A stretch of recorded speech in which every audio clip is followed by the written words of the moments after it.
This is Jordan Grace, and you're listening to the Social Suplex Podcast Network. BWB, this is One Nation Radio. You better get it right. Rich Latta, James Boyd came to give them life. The Blackest Wrestling Podcast has come to kick all ass and drop it 6 feet if they kicking trash. Word, let me welcome y'all to something different. And if you dig it, man, you should let some friends listen. We be getting it in, this on the regular dude. Ravish and flow, but this shit rude. See, James don't rap, so I had to break it down. The whole network, man, we coming for the crown. Raps in the columns, I keep them both covered. Making the beats too, so the listeners can bump it. Hit us with the rating, yeah, I'm saying it's a 5. Before you hit it, talk, bob your head side to side. It's One Nation Radio, and this is the beginning. It's Rich, and I'm here with James. It's time to listen to One Nation. We got to unleash the power of the pyramid. This is Mike Sempervive from WrestlingObserver.com. Check me out on Wrestling Observer Live every day. And also check out your boys, Rich and James, on One Nation Radio. Hi, this is Kenny Omega. We're listening to One Nation Radio. Check it out, guys. These guys know what's up. Big Kenny Omega fans, and that's all that counts to me. Goodbye and good night.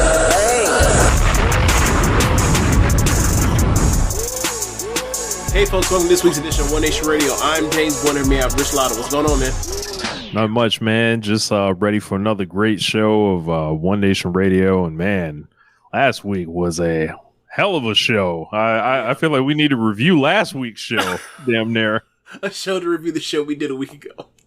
Yeah. Yeah, so, like, that was crazy last week. Of course, we had Lyric Swinton on with us, long overdue requested guest. She was excellent. Hopefully, y'all check her out on all her platforms and everything like that. And it was a pleasure talking with her. I did an appearance on the Ringside Club later that week. Shout out to my man A.O. Baker. Shout out to Chad Law, Boogie as well. That was pretty fun sitting with those guys. And Swerve dropped in last week. So that was unexpected, but nice treat for the audience. So I don't know, man. What's up with you, man? Not much. I just see that I'm frozen, and I'm looking at my hard drive. I'm like, oh, I see why I'm frozen. There's nothing I can do about that. So we're stuck. You get stuck having to look at me frozen while we do the show until it unfreezes. Yeah, that's what it is. Sorry. Yeah. So Rich is gonna have to entertain y'all visually. Yeah. Pause. Some were calling last week an all-timer show. Yeah. So, I don't know, man. Appreciate y'all, fucking with us like that. So, well, yeah, man. Shit. I guess we need to get to this week's show before we move on with everything. And I guess, James, I'll hit the music.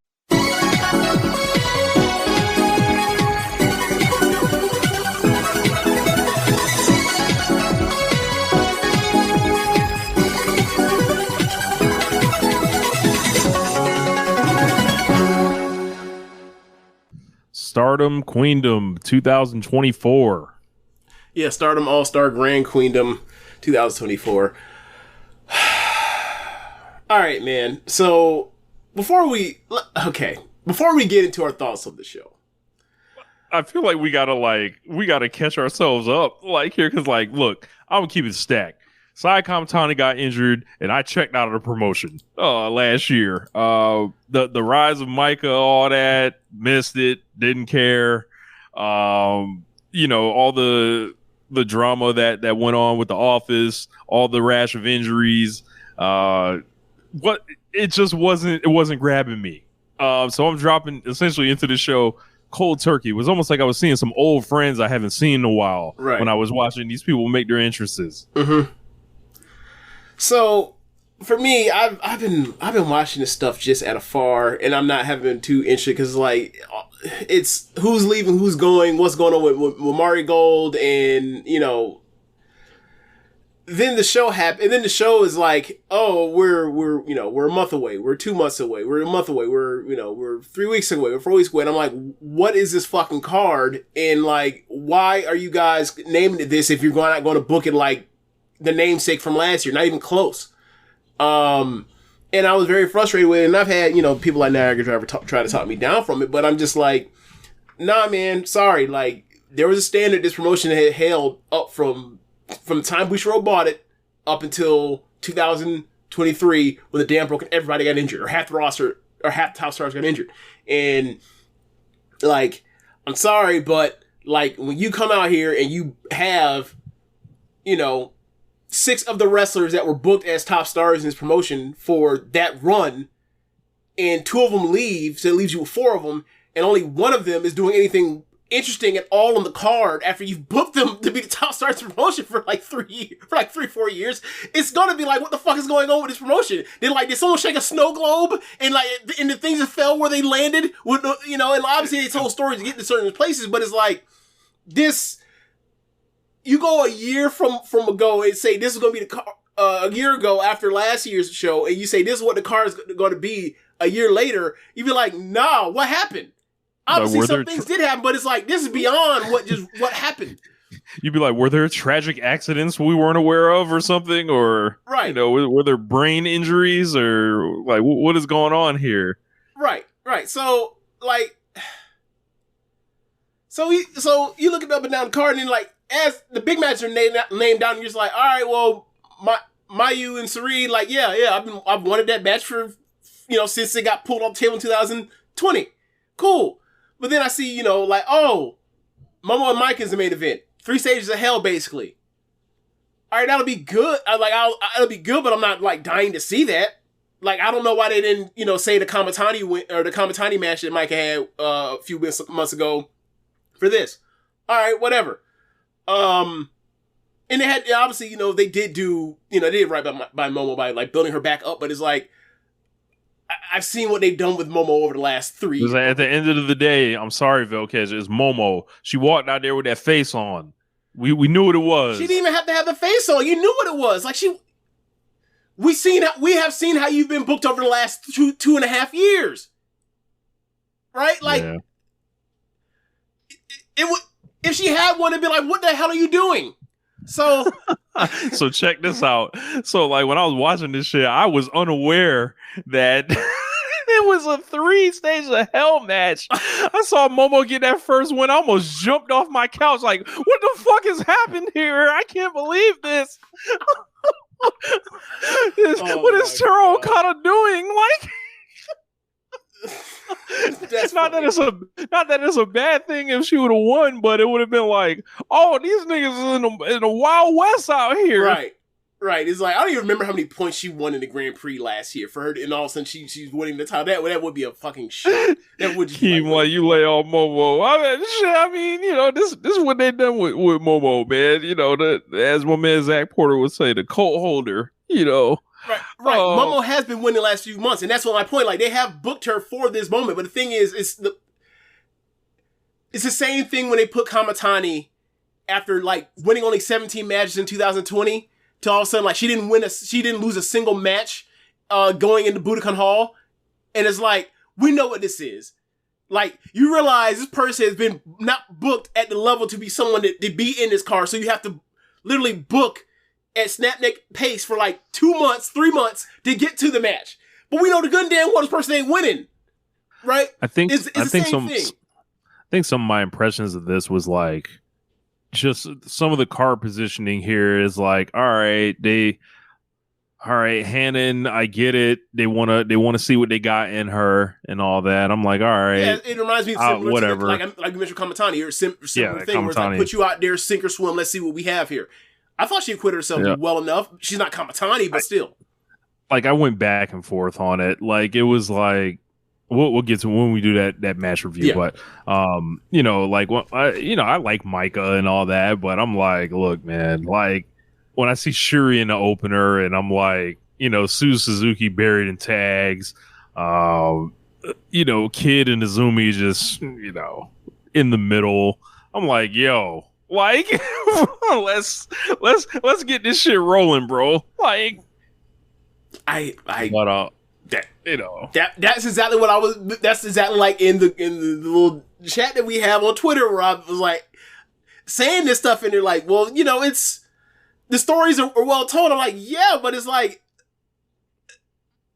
what happened to the stories that were being told, 6 months ago, 7 months ago, or whatever else? Did we just drop everything and just say, hey, we don't know who's coming, who's going, so we just gonna go with who we know gonna stay, and we just gonna leave it at that, and then we'll figure it out on the back end? Because it's like, all right, well, are we going to get a show like before Grand Prix that's going to be a big deal, or are we just going to say, hey, we're just going to have a bunch of B pay-per-views, and then we get to Grand Prix, money, and then we'll get to Sumo Hall, hopefully. And I don't know, man. It just feels weird. It just feels weird after going from that card last year to being like, I'm looking at on paper, I'm just like, I know this card, like, I know that, like, because of the talent, that just show's going to be great regardless, or at the very least very good, but it's like, this is... Yeah, I don't want people to think... This is All-Star Grand Queendom. This be like if you have AEW All In, or WrestleMania, or whatever else, or Wrestle Kingdom, and it'd be like, yeah, bro, this feels like a couple years ago's version of a B pay-per-view. On paper, it's it's still going great, but it's like, this ain't what we've been sold on over the years of watching this over, hardcore. Like, it just feels, Tam's out there getting her ass whooped by Aja Kong. Okay, cool. Hey, that works for me, but you get my point. It's like, what are the top stars, the money makers in this promotion, and the best wrestlers doing doing? And it's like, oh, okay. Like, Saya Kamatani's, like, in the third match, like, winning the high-speed belt. I'm like, what is that? In a four-way match. What the fuck? Like, what are we doing? Yeah, I saw Saya Kamatani win, and I was like, I don't know if I'm actually happy about this, because now it's like she got to hold that shit, and she's away from the top now, and I'm like, is this just a diversion for, like, to keep her away until later in the year? Right. If that's the case, okay, fine. I'm cool with that. Because you can have some cool matches and be like, third from the top, fourth from the top on pay-per-views, having quality matches with the high speeders in the division if they really want to do it. And also, it's like, it's better this way if they're actually going to have people, because it's like, when they have Sierra with it, Sierra's great, but like, they don't let Sierra beat anybody marquee. Like, she had that 15-minute high-speed draw with Hazuki that was awesome, but they're like, you can't beat Hazuki. That's basically what they say. Like, no, we're not allowing you to beat Hazuki. And it's like, well, Hazuki ain't never touching a colored belt, so like, why can't she beat her? Like, it's a high-speed match. She can't roll her up. Nah. So it's been a lot of weird things where it's like, the week-to-week stuff is fine, right? The week-to-week stuff is fine. But when you look at the big picture, where it's like, oh, do y'all even care about it? Do y'all just punt? I feel like they just punt on the pay-per-view. Like, months out, no one, they were finna boot Rossi out of here. Like, it was like, once they did that picture at the end of the anniversary show at Supreme Fight 2024, they were like, we got Ross Everett's picture, and like, we're not actually really gonna try it this show. We named it Grand All-Star Grand Queen, but we just gonna be like, hey man, we got some more sleep. And like, it felt a lot like going into it was like when they went to the Sumo Hall show at the end of 2022, where it's like, this card don't look right compared to what's on the roster and at the time of the year that it is. And it's like, it turns out, oh, they have Yokohama Arena up their sleeve. There was no Yokohama Arena up their sleeve for this. This is just a standard. We're going to Fukuoka at the end of Golden Week like we've done the last 2 years before. And like, we're going to go to set up, like, getting into the season and tell you all the schedule for Grand Prix, which they did, like, at the announcements after the first match on the main card. And it was like, all right, well, they basically just punted on what was they set up after. It's like, 2 years ago, they had back-to-back Sumo Halls. 3,000, right? Based around Shuri beating the two people that she'd never beaten the promotion before. Mm-hmm. Last year was, we're going to have Tam versus Mayu in the main event.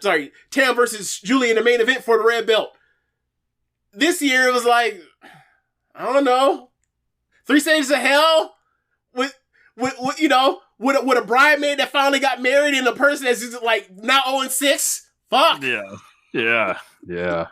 So we should probably start there. Yeah. Micah versus Momo Watanabe, red belt, World of Stardom Championship, 2 out of 3 falls. This match went 35 minutes, 3 falls, and it felt every bit of it. Mm-hmm. I gotta say, that first fall I thought was really great. It was just a single fall match. I was with it, and then after that it was like, all right, we filling out this time, kind of. And I don't want to bang on Micah too hard, but it's Micah. It's like, I don't see you as a world champion. I'm sorry. Like, maybe it's just I haven't watched the in her defenses, I think she's acquitted herself well.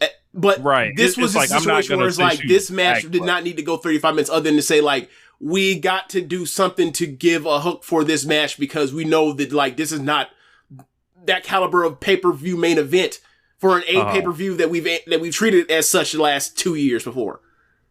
Yeah, I thought the first fall was like spectacular. Really, yeah. I thought Momo like looked great, and there was a lot to like. If it was just that 14 minutes in that first fall, I'm with it.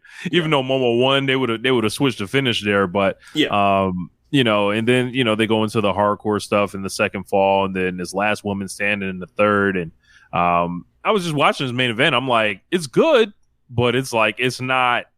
It one is too long, and it's not just that. Like I just had watched Mayu and Sari before this, so it was like, it's like him.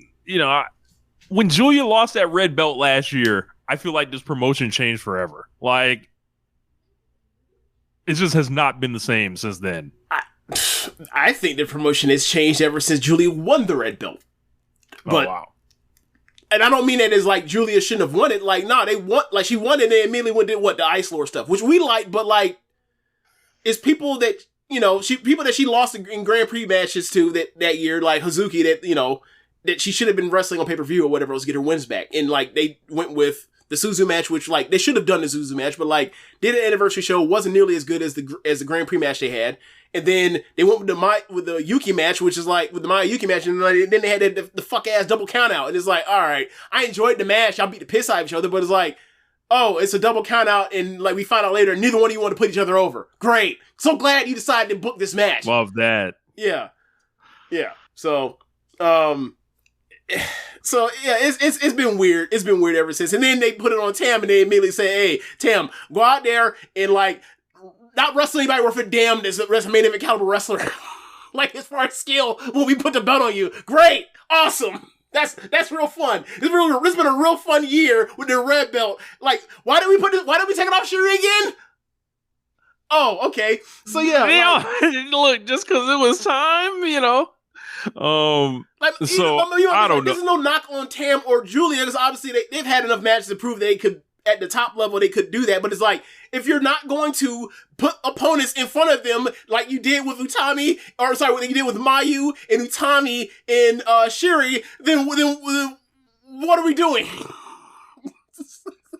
so yeah, like this match, like, and I felt like with Micah kind of get back on point, like, the match with who did she have the match with? She had the match with Kamatani, she had the match with Utami, and those matches were like, they're not, 4.5 star, but they're like quality 4.25 things, and it's like, that's good enough for a main event of these B-level type of pay-per-views for Stardom, and that's fine. And then also she had the match with Megan Bayne and Philly, and like, she's acquitted herself quite well, but it's like, it kind of feels the same way when it was with Mirai's white belt run, where it's like, this person has quality defenses, but like, we just know that she is not a top star in this promotion. We know that we have AstroTurf this. And that's an issue we got to get over, but it's because it's like, at least they're trying new people, but it's like, can you try to new people that like, we know are like the breadwinners of this company? It's like, she's going to have to hold this shit till like the end of the year for it to really sink into me. Like, I'm like, yo, this is Micah and Himeka. Like, these are like the tag wrestlers. I need them, and I was saying this, as well. Like, I need Micah. Like, Utami was out the door, she did the job, fine, cool. She beat Kamatani. That's kind of like we think Kamatani's gonna win the Grand Prix, win it in the year anyway. So that sets it up. That sets up the whole journey. That's fine. That's appropriate. Like, I need Micah to come out here and drop Tam. I need Micah to come out here and drop That's Mayu. What I would think. I need Micah to come out here and drop Shuri. That's what I would think. In a big spot, that makes me believe it. You know what I'm saying? Or can at least deceive me into believing it. You know what I'm saying?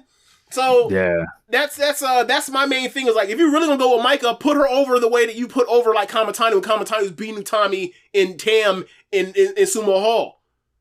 Look. I'm looking at Saya Kamatani with that damn high speed belt, and I'm like, hey man, like, we need to be gearing up, like, what's this? So, we're under a Stardom match, Sayori Anu versus Hanan, and man, Hanan, I think overall did a really good job here. Obviously, she didn't win. She didn't beat Anu. She had won a Cinderella coming into this, and she is someone that obviously had that long Futures title reign a while ago, right? And this is like her getting a chance to step up, a la Kamatani in 2021, something like that. Yeah. I felt like like I went back and forth on her in this match. I was just like, oh, this ain't really hitting on nothing. And then I was like, oh, this is getting really good. The and closing then I'm stretches like, was solid. You didn't. It wasn't. Then it's not good. And then it turns around to closing stretch. But I'm like, all right, but like I don't know what Hannon's thing is. Like when I watch her wrestle, it's like, is she a power wrestler? I don't know. No. Like she'll, is she a flyer or like a great athlete or like a submission person? It's like, what does she really do besides just be kind of serviceable? It's like, yeah, she's fundamentally sound and great look, young and like tall, like, and it's like, all right, but it's just not coming all the way around for me. So, but like, I don't want to take anything away from the match. I thought the match worked out well, but like, I didn't see her like step up in my eyes. Like, as far as like, oh, this is somebody that's arrived right now. It's like, when I look at, I'm like, all right, why are we pushing you in front of like Azumi or Starlight Kid? Yeah. Or Su Suzuki? Or Nasapoi. Yeah. So I'm like, all right, like, are we sure about this? So like, that's my thing. Like, and I kind of have to evaluate her like that, even though, she's way younger in her career, but you're putting her out in the situation. So now I got to kind of look at her like that. I'm like, all right, I feel like she should be in tags. Like, I feel like she should be, I think she should be trios champion. Like, I remember after she lost the Futures belt, and to be fair, like, to for set this record straight, like, she's my favorite Future belt champion in Stardom since we've been watching, right? That includes Starlight Kid, Utami, Ida, Waka, I'm sorry, not Waka, Mina, Roaka, all of them. Rina too, and Unagi, all of them. So, for me, there was a spot at some point, the end of 2022, where like she was in a trios match, in a trios title match, and it was her and FWC versus the Bari Bari ribbons, whatever the hell it was, in Donald Mondo of like Julia and Mai and Tekla. And I was like, well, this is a spot here for her to get XP here. And then they didn't pull the trigger on that because obviously they kept the belt on Julia because they always keep building Julia, and that's fine. Not to. Yeah, she's top star. Got to. Like, what did we start the show saying? What the hell are the top stars doing? Right? So, but they never really followed up on that. And then, like, this year when they announced, what the layout of the Cinderella tournament was in being, it was like, oh, the only like people that are even like upper mid carders in this thing is like Hazuki and Azumi and Kid. It's like, oh, okay. They basically everybody out that like you'd be like, all right, this person's already made. We don't need to do that. And they basically made it a juniors tournament in a way, and juniors in age and experience, not in far as weight. So, so I predicted like I think they should have Hannah win, and I was like, okay, Hannah's gonna win, cool. And then they got to the final four, and it was like her in one bracket on one side, and the other side is Azumi versus Ami, and then they had Azumi beat or lose to Ami, and I was like, well, what the fuck? Like, if you're going to actually like try to get Hanan some XP, you put her in the ring with Azumi, you have her beat Azumi in a really good match. Make people like, oh, okay. They didn't do that. They had her beat the Giant. Okay, fine. Then they do this match, and I'm like, I'm watching the match, and it's fine starting out, and then all of a sudden it's like they keep having her. Or the match is laid out to where she keeps throwing her European uppercuts. I think her European uppercuts stink. There's no way around it. It looks soft. And like, it was even worse because, I'm watching it late, lack of sleep. And then, I'm thinking they stink. And then like the match turns around. I'm like, all right, well, whatever. She was able to get through the match, and the closing stretch is absolutely great. Really great. And then like, later in the day, I watched Cesaro versus Swerve. And I watched Cesaro. I'm sorry, Claudio versus Swerve. I'm watching Claudio fucking murder Swerve. I'm like, bro, now when I'm watching this match, I'm thinking of Hannah. I'm like, she needs to take this out of her game. And you know, obviously she's got more opportunities than this, and like obviously she's either 18 or 19 right now. So it's like we're talking the grand scheme of thing of in a competition or in the vacuum of Stardom. Yeah, this wasn't something that you're impressed by, but it's like, but stepping back and saying like pro wrestler that's 18 or 19 years old, she's really fucking good. But it's like now that we understand where she is in the pecking order as far as her skill level after getting her first big match, we need to slot her appropriately. We need to slot her appropriately and also put her in a position to get title match experience beyond just the Futures Belt where it's only, you know, at most 8 minutes, 10 minutes.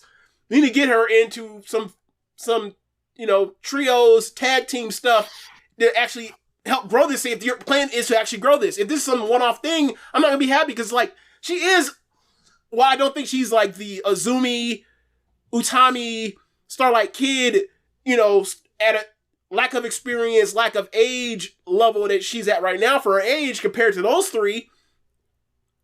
I think that, like, she will be, if she continues growing in the way that she has since we started watching her, I think she can become, you know, a title performer, a title match performer. So, like, I like this first start. I don't love it. I don't love that, you know, that this was the place for it. I understand why it happened. It wasn't like it was a bad match. Like, I think this probably give it 4 stars flat, which is like being really hard on somebody. Like, well, 19-year-old had a 4-star match, but it's like, yeah, that's the standard of Stardom. It's really fucking high.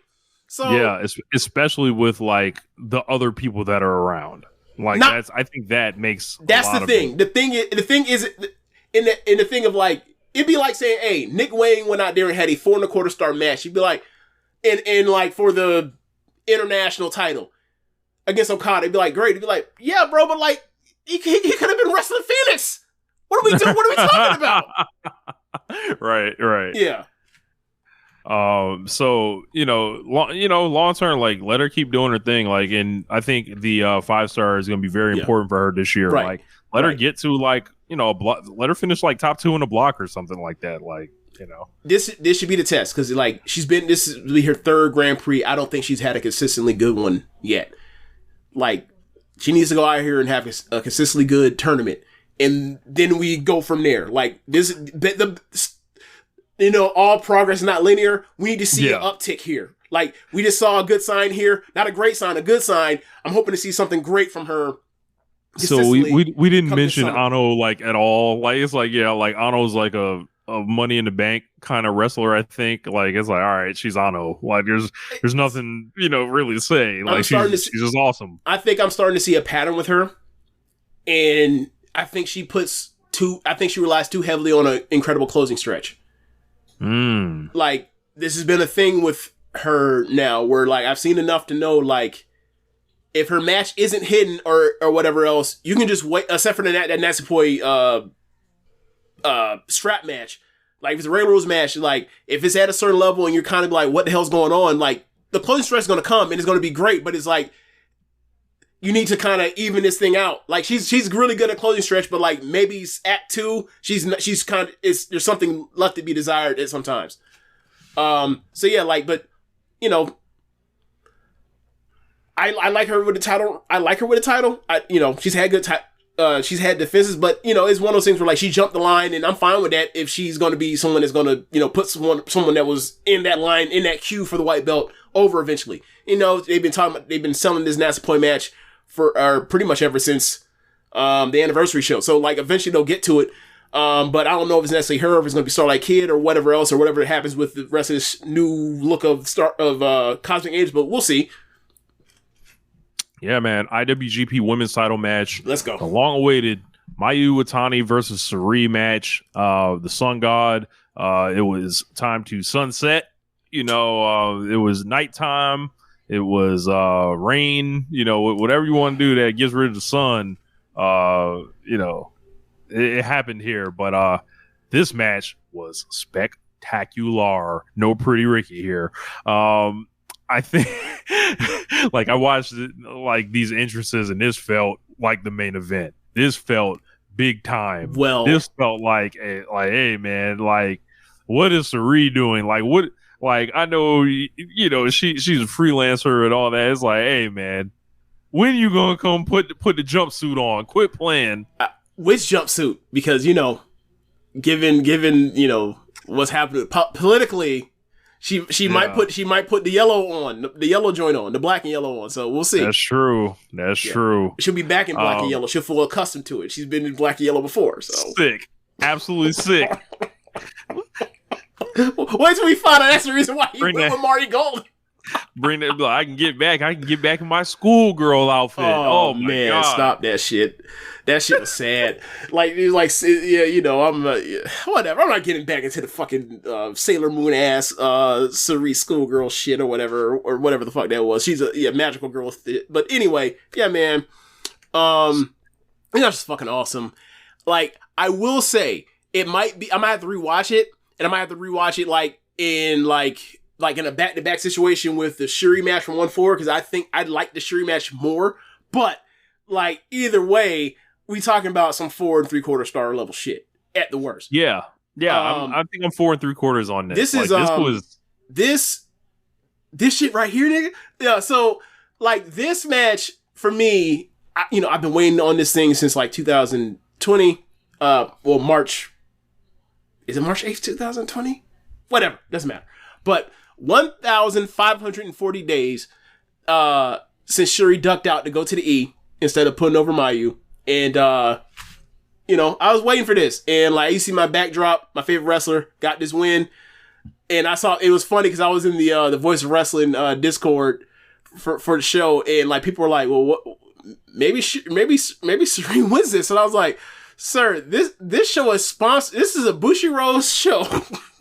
Sponsored by a Bushiroad, sponsored by the Bushiroad movie for the Bushiroad wrestler's biopic. It with the Bushiroad wrestler that in the biopic in the match.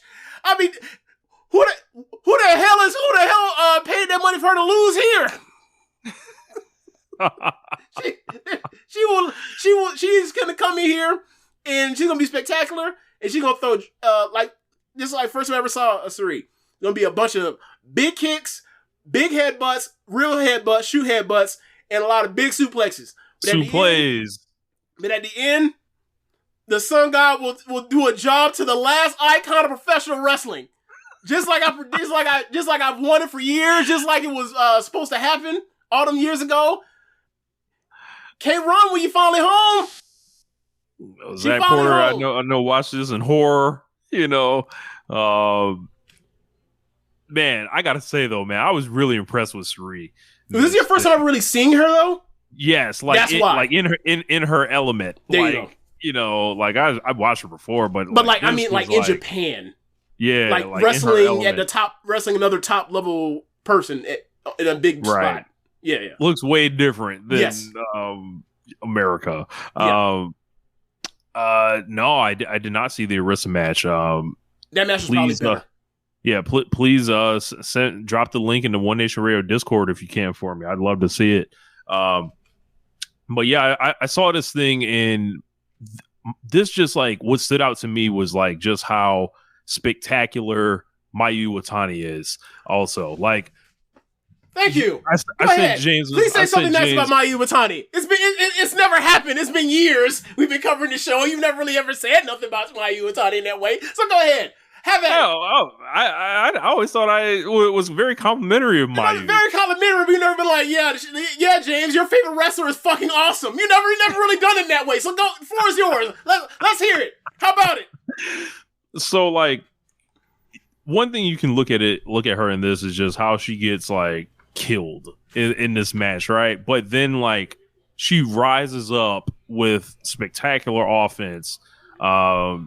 She's a great bumper. She's a great striker. She's more of a finesse wrestler, I would say, but she will absolutely fight one of y'all. She'll Riley Cooper. She will fight every nigga here. Oh my god. But it is yeah, man. You easily see her. Then it's yo, they haven't really pushed her seriously at the top in years in this company. Yep. And who knows if they ever will again. But damn. They probably should consider it. When I was seeing this, I was like, she's got that IWGP belt And for me, that feels like the goofy belt that they give Mayu now because they can't give her the world title anymore. Like, I think that's short-sighted. You know, you got somebody called the Icon. You got what is quote unquote left of maybe the time you have her, or you have her at still a very, very high level. You gotta push her, man. Like, I like, is she banned from winning the belt again? Like, I don't understand.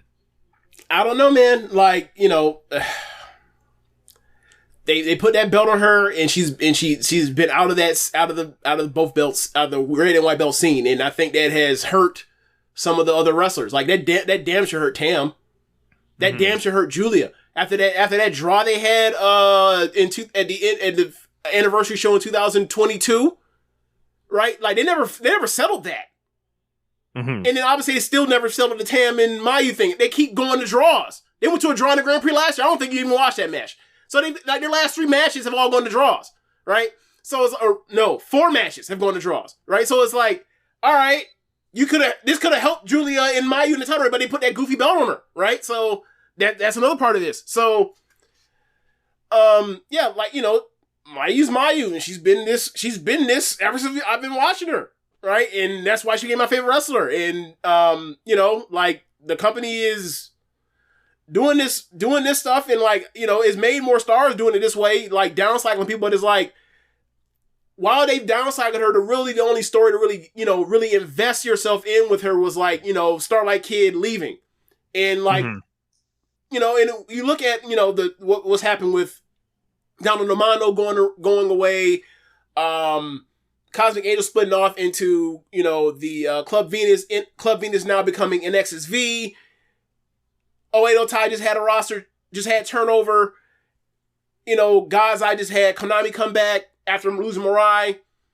And you're like, well, Stars kind of been stars ever since, like, Kogo showed up.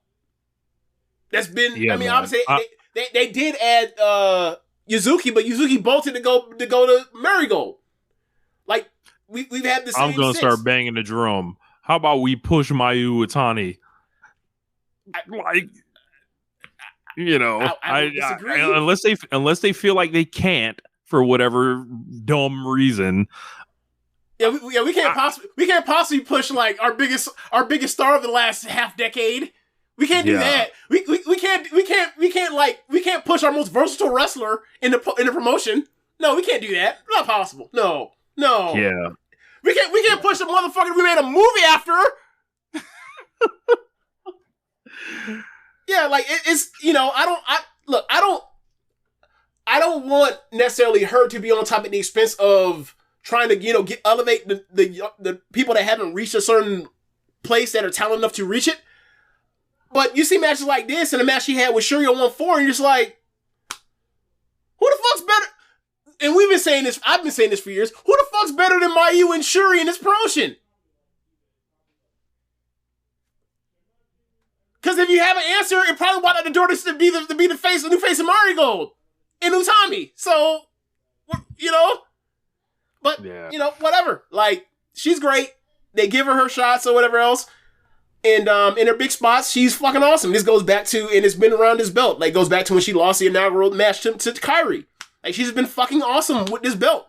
When they've given her a big, a Joshi wrestler of her caliber, or Mercedes. But never mind that. Like, we'll, you know, that's... What was that, sir? What? Look, man, we've talked about this. Edit that out. Mercedes is the best American women's wrestler that's ever been produced. But there's levels to this, and, like, when the Rissa Nakajimas and the Kumi Arohas and the Shuris and the Mayus, you know, like, start to meet up, it's just a different level, just straight up.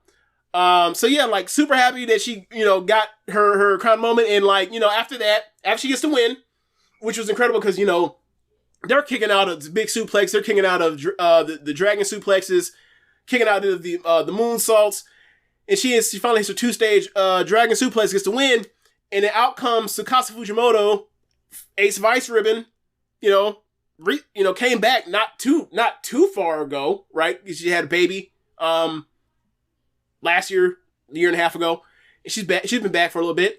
And she says like, hey, back in 2016, or 2016 or 14, whichever one, me and my partner in the Best Friends, Arisa Nakajima, we were supposed to have a match against Thunder Rock, you and Io. And it happened for different reasons. There's been a pandemic and all this kind of stuff and everything. But like, how about this? We want a match, and you pick a tag team partner. So that match is going to happen at some point, and I'm hoping that it happens soon. And I get Arisa pinning Mayu, and I get my Arisa versus Mayu match. That's what I want. Like, Arisa's on the way out. You know, she I think she retired the anniversary show, so that's like either July or April or August in for Seedling. I want these matches before she gets out, because like that's a match when when I started 2019, I first started watching Joshi in general, Stardom in Seedling. I was like, yo. Gotta say, I think it's time for the Icon to come through at Forbidden Door too. Like, big title match for her with the IWGP belt. Yeah, look, if that's the place where she drops it, go ahead and drop back to Mercedes. I have no problem with that. And then let Mayu win the work at the Grand Prix.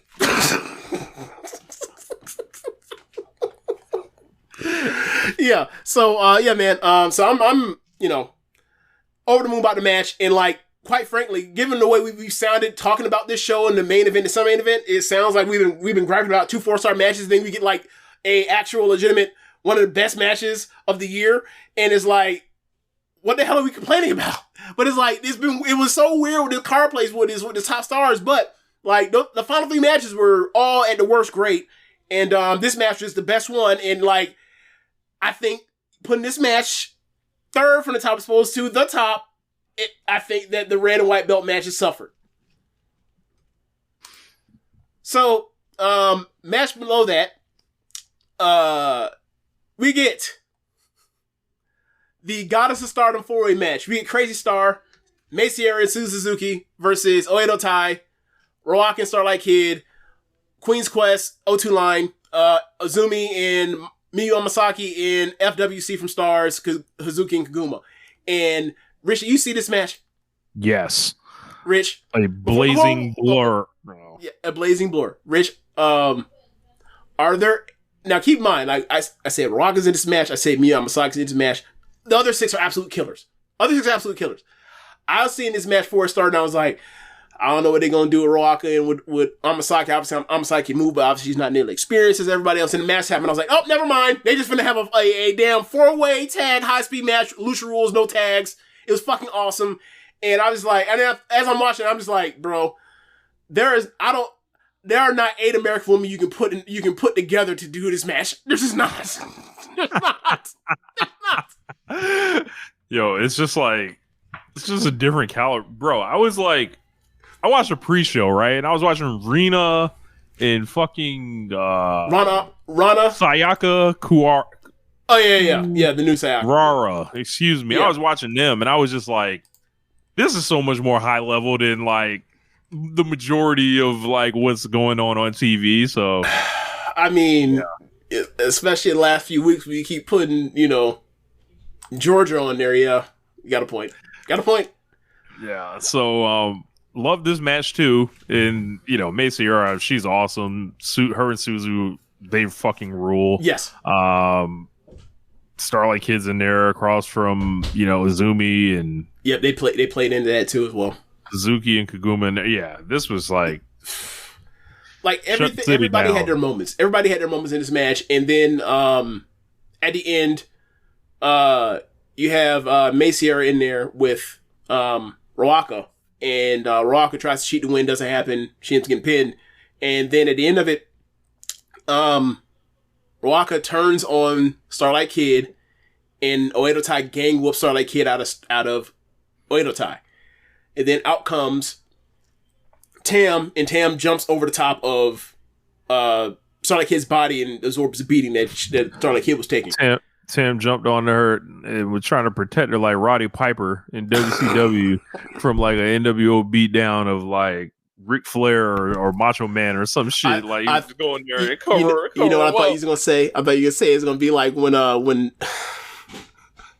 when Brody took the towel off Cody and Brandy brought her ass out there. She did the same thing. Yeah, except Georgia came out there and put her in the Queen Slayer. Yeah. Was that the peak? Was that the peak for Georgia? Was that the peak? Maybe. Yeah. I mean, maybe. I mean, I think she's been decent of late. Yeah, that hardcore tag match. That was awesome. Oh, yeah. She's always good in those. Yeah. Tag wrestler. Yeah. So, wow. We are. Tam is the Cody Rhodes of Stardom. That's funny. Let's see. Tam is the Cody Rhodes of Stardom. I don't know how much Stardom you watch. Like, I don't recall Cody cutting, or I don't recall Tam talking about, I don't recall Tam talking about, this is, the integration of Tokyo. But okay, if you say so, man. What's Tam's hometown? She's the same place as Okada, Anjo. And Anjo, she's trying to settle the beef between the commoners there. Oh man. So Tam not doing it for her daddy. No. Okay. Nah, not a nepo baby. Sorry. So yeah, what was I going to say? Yeah, I don't recall Tam winning the red belt and then deciding that, like, for the next 2 weeks she's going to cut promos and nothing else. but yeah, anyway, we can move on. Yeah, so, like, I'm interested to see where that goes. Like, I think this is a smart move with, like, Starlight Kid. Like, she did her 2 years. They beat her out. Jumped her out. Yeah, they jumped her out. She's done her time. She did her best to try to carry this shit. This ragtag group of misfits. Like, bro, her and Momo tried their best, but they still just they should have. Look, when Kagetsu retired, they should have folded away the tie, but they kept it going. And then Jamie and B left, and then Konami was around, and then it was like, yeah, the leader is still Natsuko, and we're still looking around like, come again. And they've never changed. They still insist on Natsuko being his leadership. And it's like, no one's ever bought it. No one's ever bought it that's watching this as far as they're watching everything else around the world and being like, yeah, that's a faction leader right there. Like, no one's ever bought it. Their matches have gotten progressively worse. Point. Yeah. I'm surprised they ain't turned on that loser Momo too.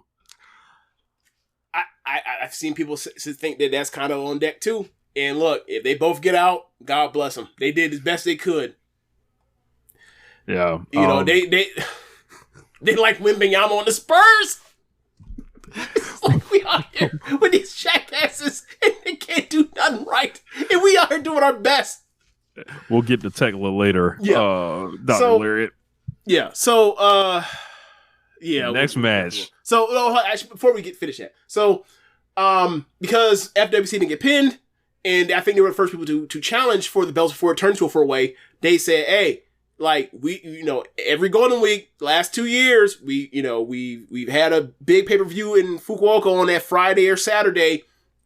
And same thing this year, third year in a row, we won a title shot. So it's going to be FWC versus Crazy Star. That match is going to be fucking awesome.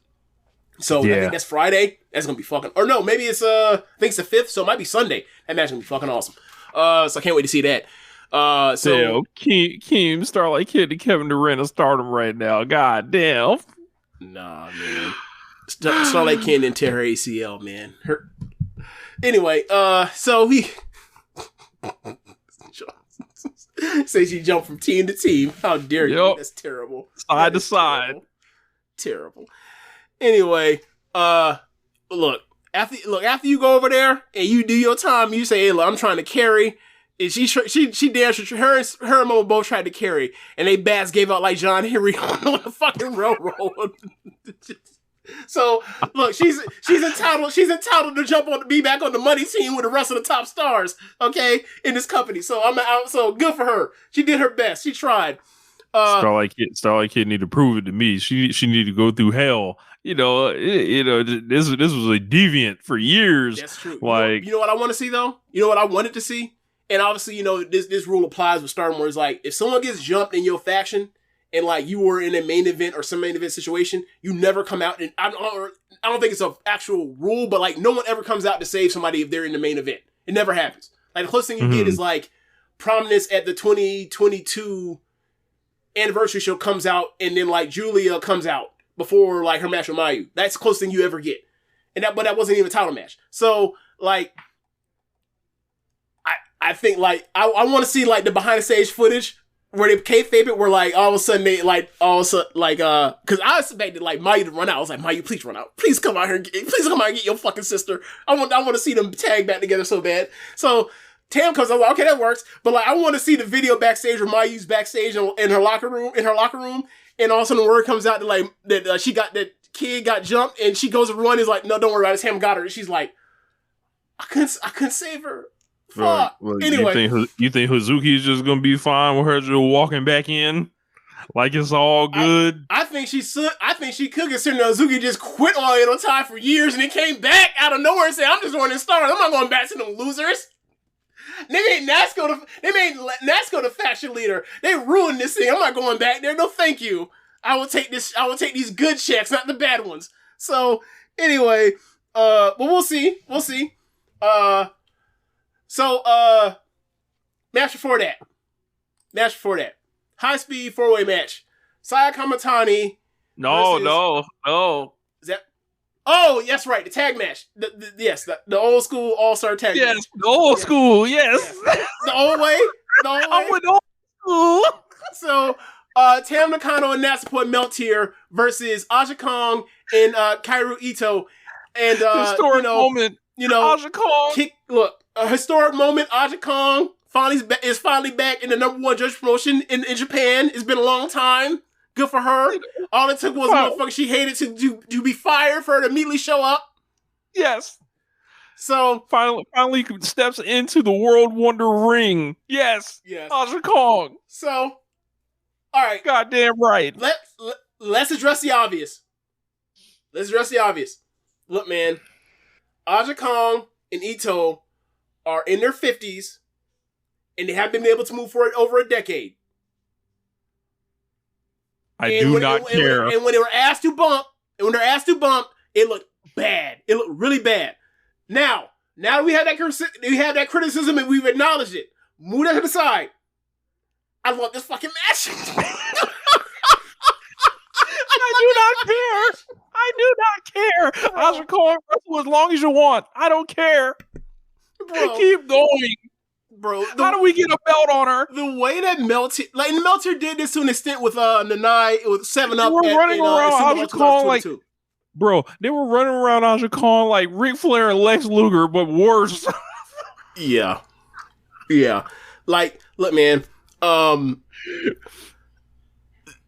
This was we saw the Sumo Hall show in 2022 with Meltzer versus 7-Up, where it's like Nanai cannot move in the way that she could even a couple years ago because of the ankle and foot. And that match in closing stretch with Tam and Nanai beating the shit out of each other, and then like the closing stretch with Natsupoi in there with you, and you hit her with every fucking thing, and Natsupoi just kept kicking out of shit. It was Gargano and I was in the building for that, and it was fucking awesome. This match wasn't nearly as good as that, but it was the same kind of premise of like, we are going to get to the closing stretch. We're going to sell on Tam versus another star from the past, and they had their moment, and then like we're going to have Natsupoi come out here and bump around for somebody that's a monster, and it's going to just be so fucking fun. Like Natsupoi is getting fucking destroyed by Ito, and then Aja ain't selling for shit from Tam except for at the very end. Like she's throwing like the leg kicks or whatever else, and Aja ain't even like trying to sell that like it's damage until the very end. But they get to the spot where Ito, I know people have their ups and downs with Ito. Look, I'm not the old school. I didn't watch all of the AJW classics. I only watched bits and pieces. And I gotta say, like, one of my favorite Manami Toyota opponents from the 90s is Ito. Because she comes out here, she's big, she's a monster. She does that fucking stomp, and it looks brutal.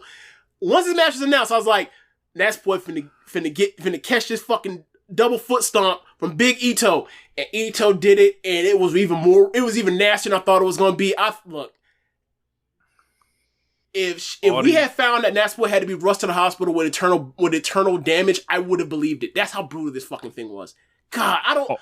Bro, all these years, James, I've been waiting for somebody to finish the job on Natsuko. I think they did it. On Natsupoi, excuse me. I know what you mean, bro. They finished this. They finished her. Boy. Bro. Justice has been served. Bro. She got fucking murdered. This match was so good, man. Like, bro, Melter's such a good tag team. And obviously they were when they were tag team champs, but it's like, they only get these couple chances here and there now at this stage. And like, you still be like, yeah, bro, that tag title run could have ran a little longer, but they broke it up so they can put the red belt on Tam. Whatever. I think that tag title reign should have gone longer.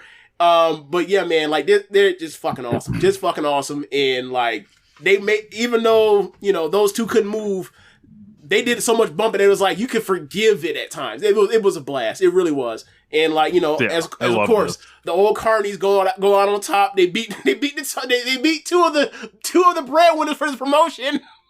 No way. And they finna go away and never come back. Jungle Emperor. Oh, that was fun. That was really fun. So, then let's see. Then we get to this fucking mess. I skipped this altogether, bro. All right, so special singles match: Mina Shirakawa versus Natsuko Tora. So we were just talking about Ito and Aja, and Natsuko. She might still be in her. She might be 30 now. She has no excuse to be like only like a decade behind Aja and Ito. There's no excuse. It says Natsuko is 33. Oh, she's 33. Okay. All right. There you go. She's 33. She's never in the main event level. Obviously, she tore ACL in 2021.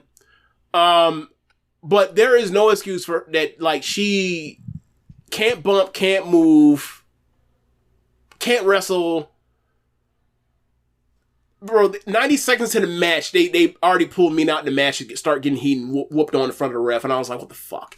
And then before they got to the 5-minute mark, they pulled her out the ring and whooped her again in front of the ref, and I was like, what the fuck are we even doing? So, Mina gets back in, works on Natsuko's leg. Natsuko, lazy as ever, doesn't even want to sell it, just laying down on a knee, whatever else. And then they start cheating again. Out comes Tekla, who we haven't seen in a while. Hey, blonde hair Tekla. Yeah. Another look for y'all. So, when Tunnel Talk sees Tekla, it's over. It's over. Like they like the Mina and Mariah stuff. If they had saw the Mina and Tekla stuff with that sexual tension while they're hating each other and beating the shit out of each other, They think they like that Swerve and Hangman stuff. Wait till they see that 2021. We need to send them to Tekla and Natsupoi fuck you promo. That's what we need to send. That's them. Another one that's good. No, do we do? We need to send her. We need to send when how Tekla looked devastated when Natsupoi left, and then show that press conference like she's like, "You broke my heart, you piece of shit." I loved you. And you just stomped. You ripped out my heart and you stomped on it. I fucking hate your guts. All right. So, oh man. So, Tekla comes out. Looks like she's going to make the save for Mina. And I'm watching. I'm just like, oh, she's on the Oedo tie. Sure enough, turns around, blasts Mina. And she's now like the top guy in Oedo tie, with the first one we've had in a long time. Probably since B, I think. I was gonna say, yeah. So 2019 One Nation Radio Stardom Wrestler of the Year. Oh my god, get it right. So yeah, like I like the addition back. I like her being placed on Oedo Tai.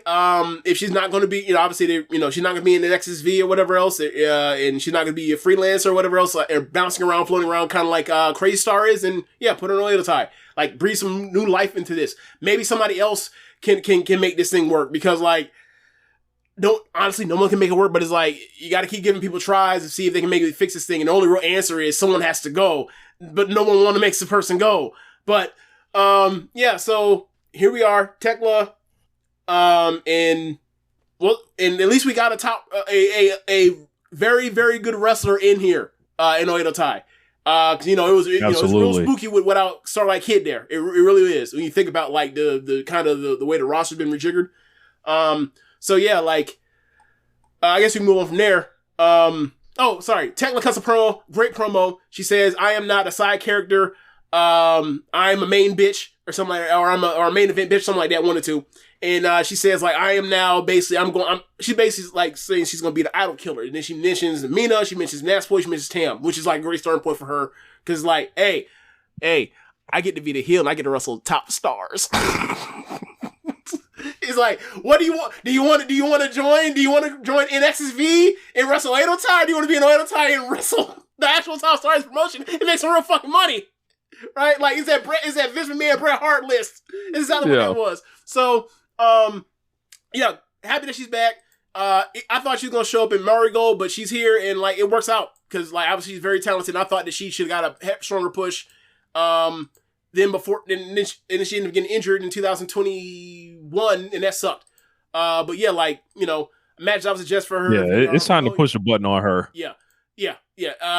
For those that aren't familiar, like Tunnel Talk, I would suggest you go check out her 2021 SWA title match versus Mayu Iwatani. Check out her 2021 high speed match versus high speed title match versus Azumi, and I think you'll fall in love with her. And she's a great wrestler. She really is. Yeah, just underutilized and like really stuck, in that murderer's role that was 2021 Down Del Mondo, where it's Julia, it's Shuri, it's Himeka, it's Micah, it's Natsupoi, it's Mirai. It was some Team USA Dream Team shit. Yeah, and I mean the women, the women's side. Happy for her. So then we move down the card and we get to the high-speed 4-way title match. Saya Kamatani wins the belt from Sai Kashima. Also in the match was Fukigen Death and Saya Ida. Now, Rich... It's a match made for me. Yes. Rich gets to see Saya Kamatani. He gets to see Fukigen Death. And he likes Ida, but I've never seen high speed Ida, so like it was interesting to see how she was going to adapt to this. And I thought like this match basically like, hey, the real match is Ida versus Ida, the team 38-38 from back in the day, wrestle each other, featuring these other two goofs. These two goofballs with their shenanigans. Get them out the way. Bell rings. Time for a 4-way, Roman knuckle, or Greco-Roman knuckle lock. Sai Kashima again running from the grind. Out this bitch. Runs out the ring. She refuses to get in the booth. Refuses. This is her second title reign. All she's done is run while holding the fucking belt. Never put the belt on her again. I don't care if it's a goofy comedy gimmick belt. I don't care. Every time she's held the belt, it's been some bullshit. Never put the belt on her again. So, match is good when it's Ida and Isaiah, and I want to see their high-speed match eventually. Ultimately, at the end, Kamatani is getting the pin on Death, right? Yeah. Gets a pin on Death, and then Saki, she's like, congratulations, let me put the belt on you. Wants to pull the Tam Nakano, puts the belt on the person that she put over, even though she didn't beat the pin. Yep. And as she goes put around her waist, she rolls out the belt rolls out the ring with the belt, trying to run away. Kamatani stops her, and they're playing a tug of war. Tries to catch a run out. Yeah. And just totally dishonoring Shuri and all the things Shuri's tried to instill in her over the last year with God's Eye. Still a coward, still not a warrior, still refuses to fight. I would not hate a eventual and a bit of frustration. I would not hate an eventual like God's Eye gang beatdown out of the faction. Like you have dishonored Shuri. She has done nothing but try. Get out of here. Go away. We wash our hands of you. We beat you out of the promotion, out of the faction. Unreal. I thought this was pretty fun. It was all right. I was very happy to see Sai Kamatani, as I mentioned earlier, putting a high-speed belt on her. I'm not really thrilled with that because she has to kind of stay away from the real shit for X amount of time. But Saida came out here looking like she was wearing her own hand-me-downs and with the new blood belt on, which really set it all off. Def was smoking the pack as normal. Yes. And, this is a nice little match for me. Yeah. I want to see the Sai versus Saya high speed match. That's what I want to see. So, match for this opener on the main card: God's Eye, Ami Sourei, and Shiri with return of Konami officially back to the full time roster in Stardom, versus the cast or the Nexus VB team. So it's Hanako. It's Waka and it's Xena. So you see Waka's in there. You already know what's going to happen. It's going to be a Triangle Lancer from Konami. Obviously, that happens. Konami's back and still moves around just as quick as ever. Still great. And I need to see the Shuri and Konami tag title run. Like, if you ain't going to do nothing with Shuri, make her a tag champion. I saw Shuri walking out for this, and I was just like, I got the same feeling when I used to see like Daniel Bryan walk out at like these big shows, or like Sasha Banks walking out at Evolution. It's like, what are you doing here? Like you should be on at the end of the show. Right. I'm watching the match. I'm like, I don't know if Shuri even broke a sweat. And I'm like, this is like, I've seen Kamatani in obviously thought that she was going to win the belt, but it's like, all right, she's in this 4-way match and not actually beating somebody to win it, to like stake claim to make it her own. Shuri's in the opener. Obviously, this is about Konami, but it's like, why are we doing this with our top wrestlers? That's kind of what it was. Like, the Tam thing, I can excuse is like, oh, she's going out there and she's gonna, get beat by, Aja Khan. That's fine, whatever. Like, Tam would have wanted to do that, right? That's fine. But it's like, I just need more from the people that have been pushed as top stars of the promotion, unless like you are going to elevate somebody, and like they didn't elevate nobody by doing it this way. Like, Team had a comment. Hey, you could have did Shuri and Micah and had Micah beat Shuri in the main event. That would have worked. Keem had a comment. Can we finally admit Ami Sourei does not have it like that? Oh, I've been saying that since the first year she was in the Grand Prix. I think she's a tag wrestler. That's it. She's a tag wrestler. But like, that's another thing of mission with this white belt thing. So after Anno won, and they've been teasing the Natsupoi match. Natsupoi comes out, and then out comes Ami. Ami wants another white belt shot. I was like, bro, I was in the building during your white belt match. I don't want to see you ever having a white belt match again. Like, that was one of those, like, very beginning of 2023 Kamatani white belt matches, like, before she lost to Mina. Like, I haven't seen much improvement since then to be like, yeah, that needs to happen again. Like, there's no need. Like, I think they're going to do, they're going to have a number one contendership match, basically. And, like, I hope that Natsupoi wins. Because I don't want to see Anno versus Ami. I don't. Well, that was Stardom, Queendom. And I know it sounds negative, whatever, but mostly the negativity is like what is happening with what is happening as far as like what the top stars are doing this promotion around some really good wrestling and even great wrestling, or even in this case of Mayu versus 3 all-time wrestling. So there's like what the card is, and then like what the kind of temperature of like where we see the chess pieces going. Yeah.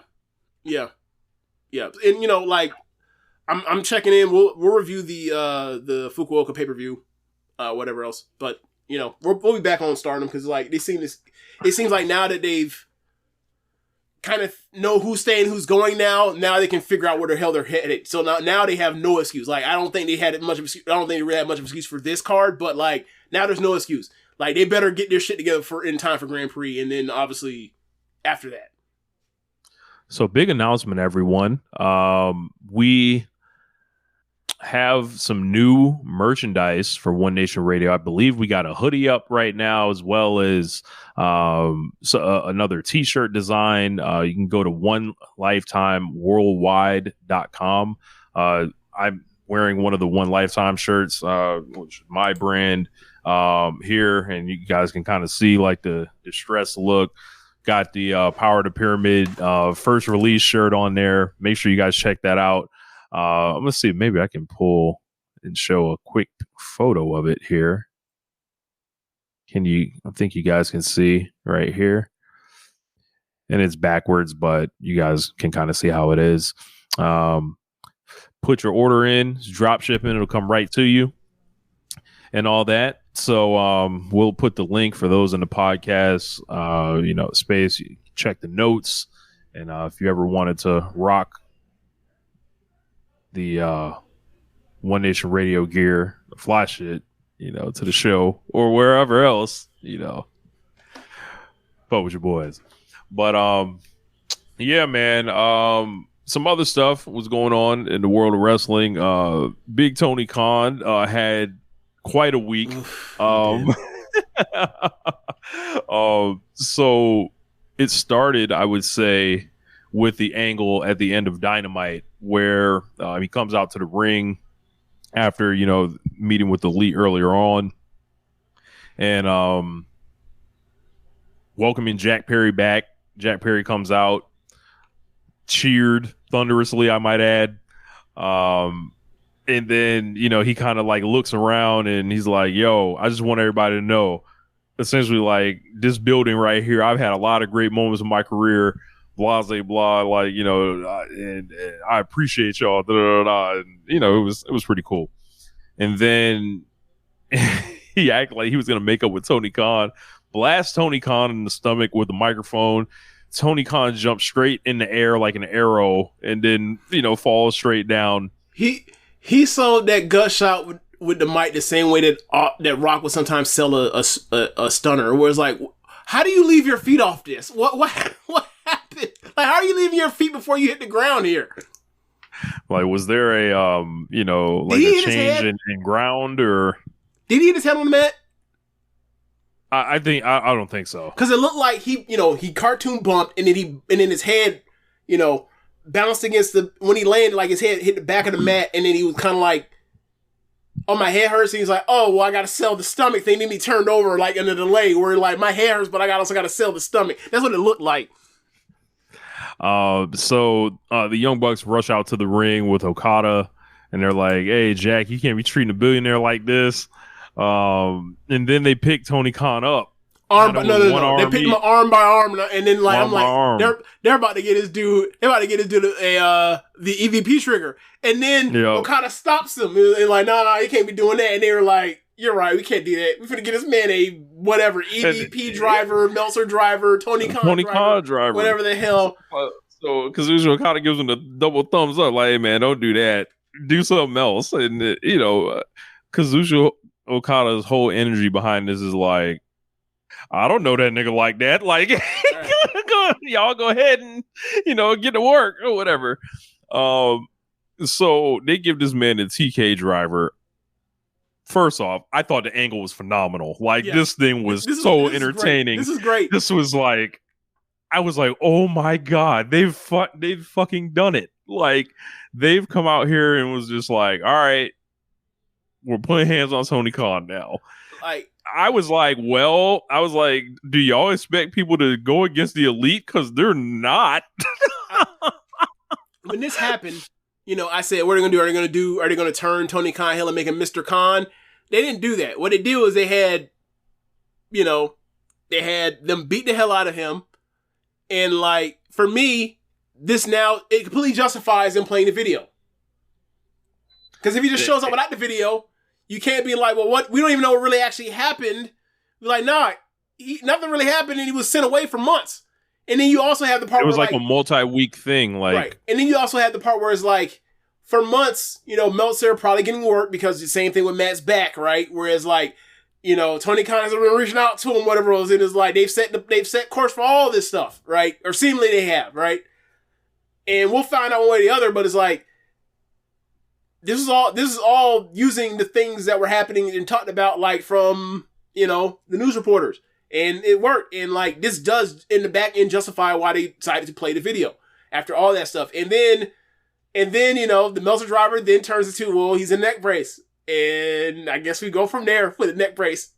Yeah. So, They celebrate. They go off. Tony Khan's in a neck brace at the NFL draft.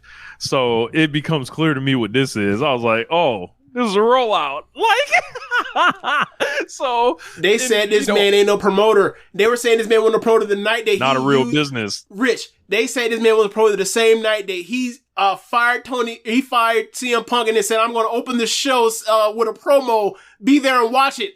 If that ain't promoting, I don't know what is. And this is the same thing. This fucking, what they call him? This Nepo baby showed his real carny side by showing up with a neck brace in the NFL draft. And getting them to all in on it. Like all the NFL blogs, the fucking Rich Eisen, the NFL Network. And then everybody's in on it. And then NFL Network was like, this guy has a fucking neck brace on because he runs a wrestling promotion. He has a neck brace on to sell a fake injury. Let's get him on. And they let him talk more. And then he did talk more. Yes. He upped the ante. He upped it on WWE. So it was like, yeah, man, y'all wanna go ahead and take all these shots. All right, TK came back with a mother load of shots because, man, a lot of people started putting a lot of things together. And, I think Vince McMahon has hired the same agency as Harvey Weinstein. So, like, It got in R. Kelly, so it got, like, real, like, this thing was like a double entendre. Some lines mean more to you think. Yeah. So he basically, I'm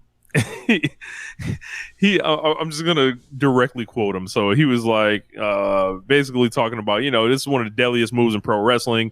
It's been banned in a lot of states. It's illegal in the state of Tennessee.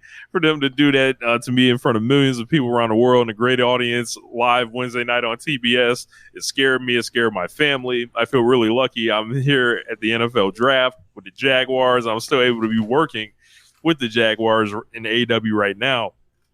They asked him if his father was concerned for his well-being. He said his father was more angry at the people who assaulted him than anything else. He said his dad loves AEW. He's a big fan of what we do. Wednesdays on TBS and Saturdays. Just like tonight here in Jacksonville on TNT every week. He watches every show, and he never expected something like that. Has never happened before.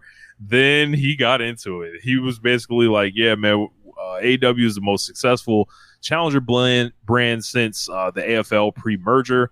And then, he was like, AEW been doing this for 5 years. There's not been a challenger brand that's gained as much market share as AEW in many, many years. We are like the Pepsi of pro wrestling. We're up against a really evil juggernaut. WWE is our competitor. That's what we're facing. AEW, like the Pepsi of pro wrestling. WWE is like the Harvey Weinstein of pro wrestling. And I'm really proud of what we do. Boom, boom, boom, boom, boom, boom. Taking shots. Potent ones that you can't argue with. Well, you can argue them, but it's a waste of time. Well, yeah. So when he said this, I was like, oh my God. Because we know what the reaction to these things are. A lot, less intelligent. It eventually leads to all companies are unethical. No shit. Yeah. Like what point are you making? Which is just like, one step from all lives matter. Like that's all that shit is. Yeah. Do you want to engage with the material or not?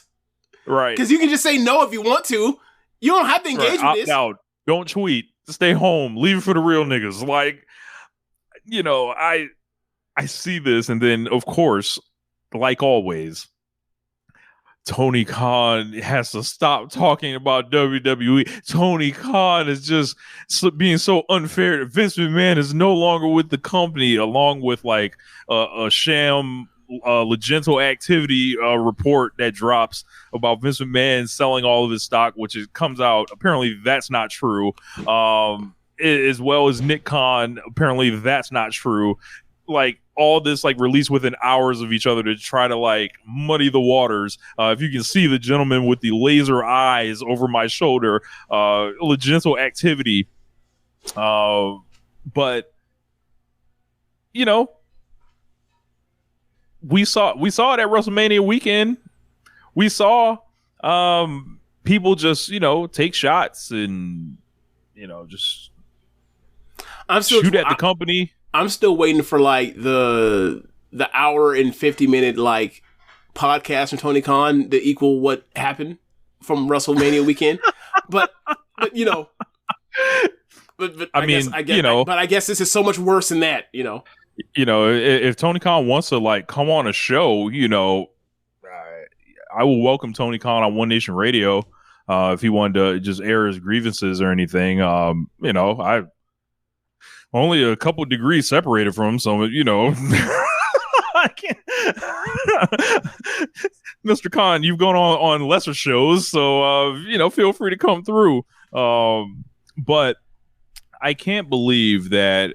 Well, actually, I can believe it because, I know what type of people we're dealing with in the wrestling media space who get more upset at Tony Khan for saying those kind of things than, the raping, as they would say, and everything else, the sex trafficking and the casting couch and everything like that.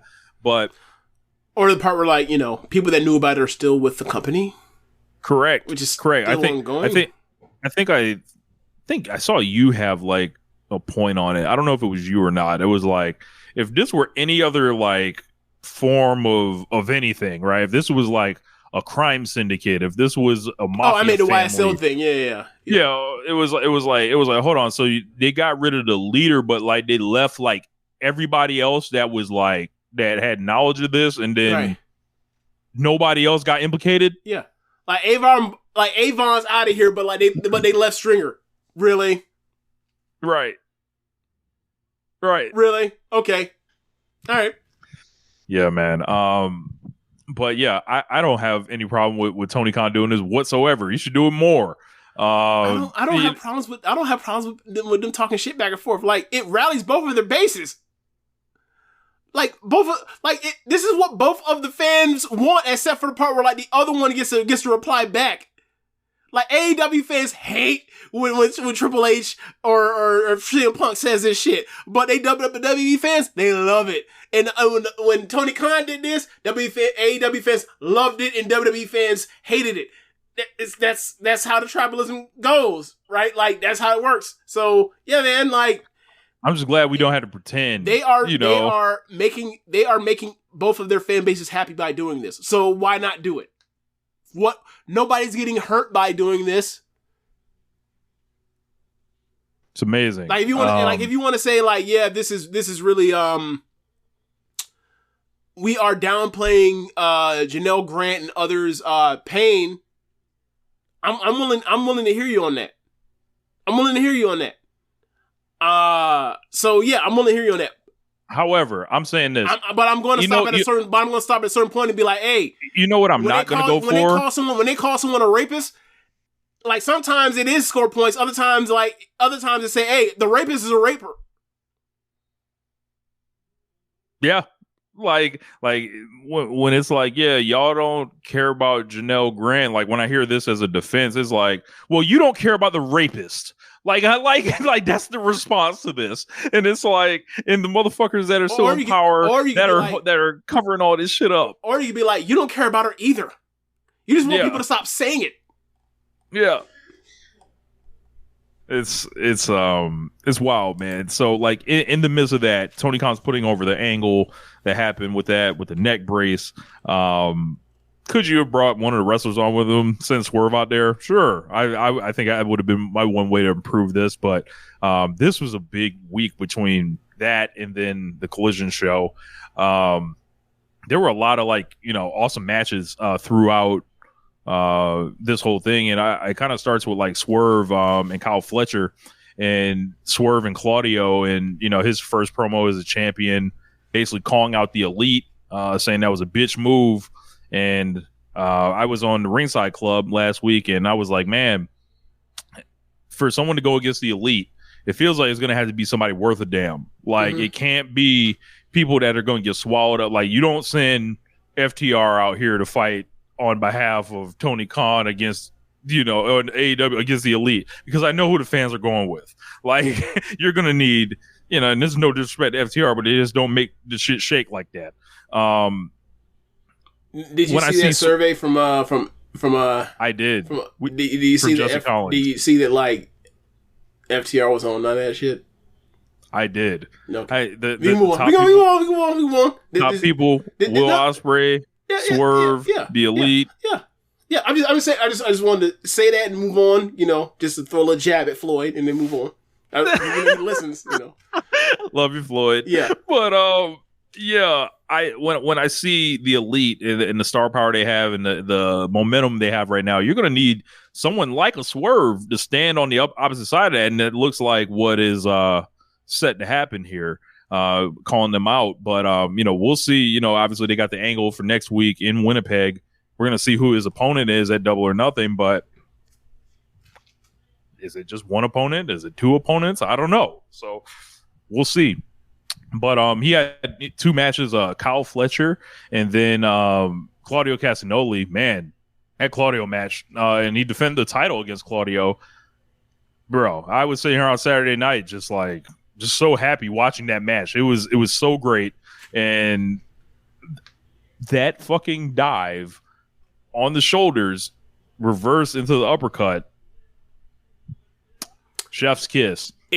The idea was perfect. The execution wasn't great, but like, Claudio was so fucking strong that they were like, "Hey, what we're gonna do is we're gonna have someone that's over 200 pounds, and they're gonna jump off the top rope onto your shoulders, and like we're gonna ignore the part where like, in order to do this, you have to then land on his shoulders and then use force to push off, and he's supposed to be so strong and sturdy that he's not gonna be moved, and then still be able to hit you with the thing perfectly. That like, I don't know what they thought was going to happen because physics says that's fucking impossible, regardless of how damn strong Claudio was.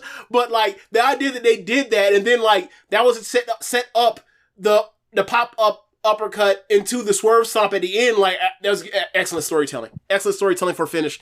Loved it. Great match. Really great match. We got you know, obviously you wrestle Kyle Fletcher too, his first thing on here. So like, this was Wednesday. A big topic of discussion was, you know, Swerve's presentation. Like, should you like let him talk? Should you do everything like that? We later found out it was kind of planned to give him the big NBA lead-in. Yeah. For what he wanted to do. I guess you could have announced that, you know, his first time we're going to hear from him is going to be Saturday on the show rather than like the next day. There was too long. I think the conversation got to linger out there. Like, what are you doing with them? And then for some reason, people are allergic to, you know, just letting people wrestle. So like, you know, I didn't have a problem with him wrestling Kyle Fletcher, but yeah, it's his, you know, it's this talk of he just won the championship. He should talk, and it's like he can get to that whenever. Like it's not.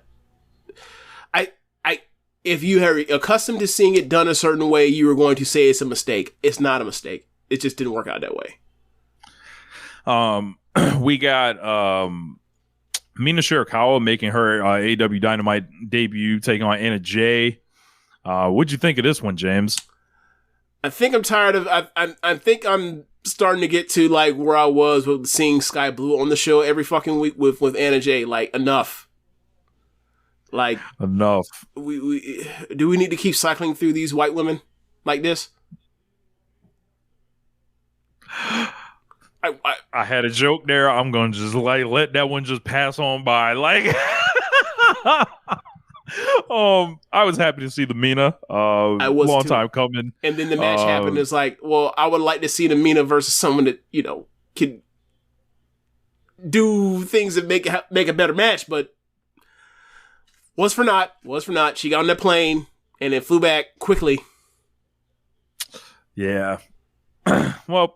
We'll see who she gets next time she's over, but she's kind of getting worked in a storyline, seemingly. Hey, between Toru Okada and Tony Khan doing that to Mina in this week, in these 2 matches that I had to see, not happy with it though right now. They send our girl up, man. They send Mina up. They really are, and not in a good way. Hopefully, she got a nice plane, some nice travel to. Compensate for all that. So Moxley and Hobbs had a match for the IWGP title. Hobbs blows a wheel like into the match, but match really wasn't going either. Yeah, it wasn't going that direction. As much as I would have loved to come on this show and talk up Powerhouse Hobbs and you know his performance in the match, Just didn't quite get there. Didn't quite make it. Yep.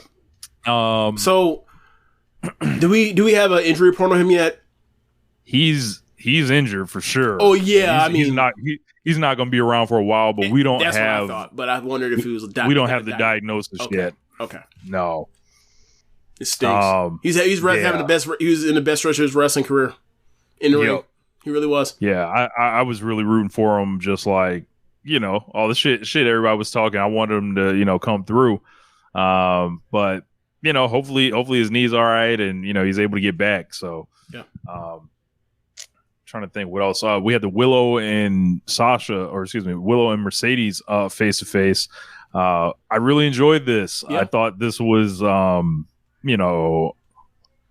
had a lot of good elements to it. I think this was the strongest Mercedes has been on the mic. And this feels like a real big match that's coming, and it's kind of about the TBS title, but I think it's about setting up multiple chapters between them because even I think if Willow drops his belt to Mercedes, ultimately this shit is coming back to Willow. It feels like. I think so because it's a secondary title. And they ain't paying Mercedes that amount of money to be the secondary champion. So this is a nice starting point as opposed to just going straight to Wembley with the thing. It's let's go here, and then we can ramp up towards something over a year, 18 months. So I like what they're doing. And also it's just an easy story to just groove. Just the injury happened last year. Let her face her. You have a built-in story right there, and they can work on that stuff. And I thought this was the best thing Mercedes done on in AEW so far this segment. And it's gonna be fun to see what the fallout is with Stokely and Chris Statlander because there's no way these three gonna make it out together as friends. There's no way. There's no way. There's no way. So it's gonna get nasty. It's gonna be fun. Speaking of fun, James, it's time to sit under the learning tree, baby. It's time to sit under the learning tree. So, last week on the show, Lyric went minutes upon minutes without interruption from me. As she completely bulldozed the life and career, the life and later part of his career of Chris Jericho. To me, I just kind of sat there all right. Well, and I felt like there was only one thing to say, and lo and behold, never count out Chris Jericho. He's done it again. So I'm watching this, and I'm just there's been sprinkles of the CM Punk thing, and then he comes out with the label on the belt. I was like, oh, it's undeniable now. It's undeniable now. Fake world title. Yep. And yeah, man, this is so good. And out comes Big Cass, and Big Cass says, I'm in here because of you and the learning tree thing. And I was like, all right, he already has his heavy, he knew, improved Jake Hager. So we're off to the races now, and it's only a matter of time for Sammy comes off suspension. His ass back with Jericho. So he already got his pin eater and bump guy. Amazing. Look, we're gonna roll this back, baby. JSA working with the Ocho shit, and look, that was a ragtag bad roster that they gave him JSA. He still made it work. Definitely be better, it seems at this point. So yeah, I'm with it. This is gonna be fun because he can roll off these good matches again, and y'all just have to deal with it. Y'all have to deal with it. Sorry. There are proverbs of One Nation Radio. Liv Morgan will never win. Never count out Chris Jericho. You cannot bet against them. Now, what they need to do? What? They need to do another Jericho Eddie Kingston match and piss people off. You do another one. This time Eddie wins. Eddie wins this time, but they need to set up the whole way where Jericho's nasty about it. Where I'm gonna beat you again, and then get the crowd really mad. That's what should happen. Remember the last time you stepped in the ring with me, Eddie? You bum.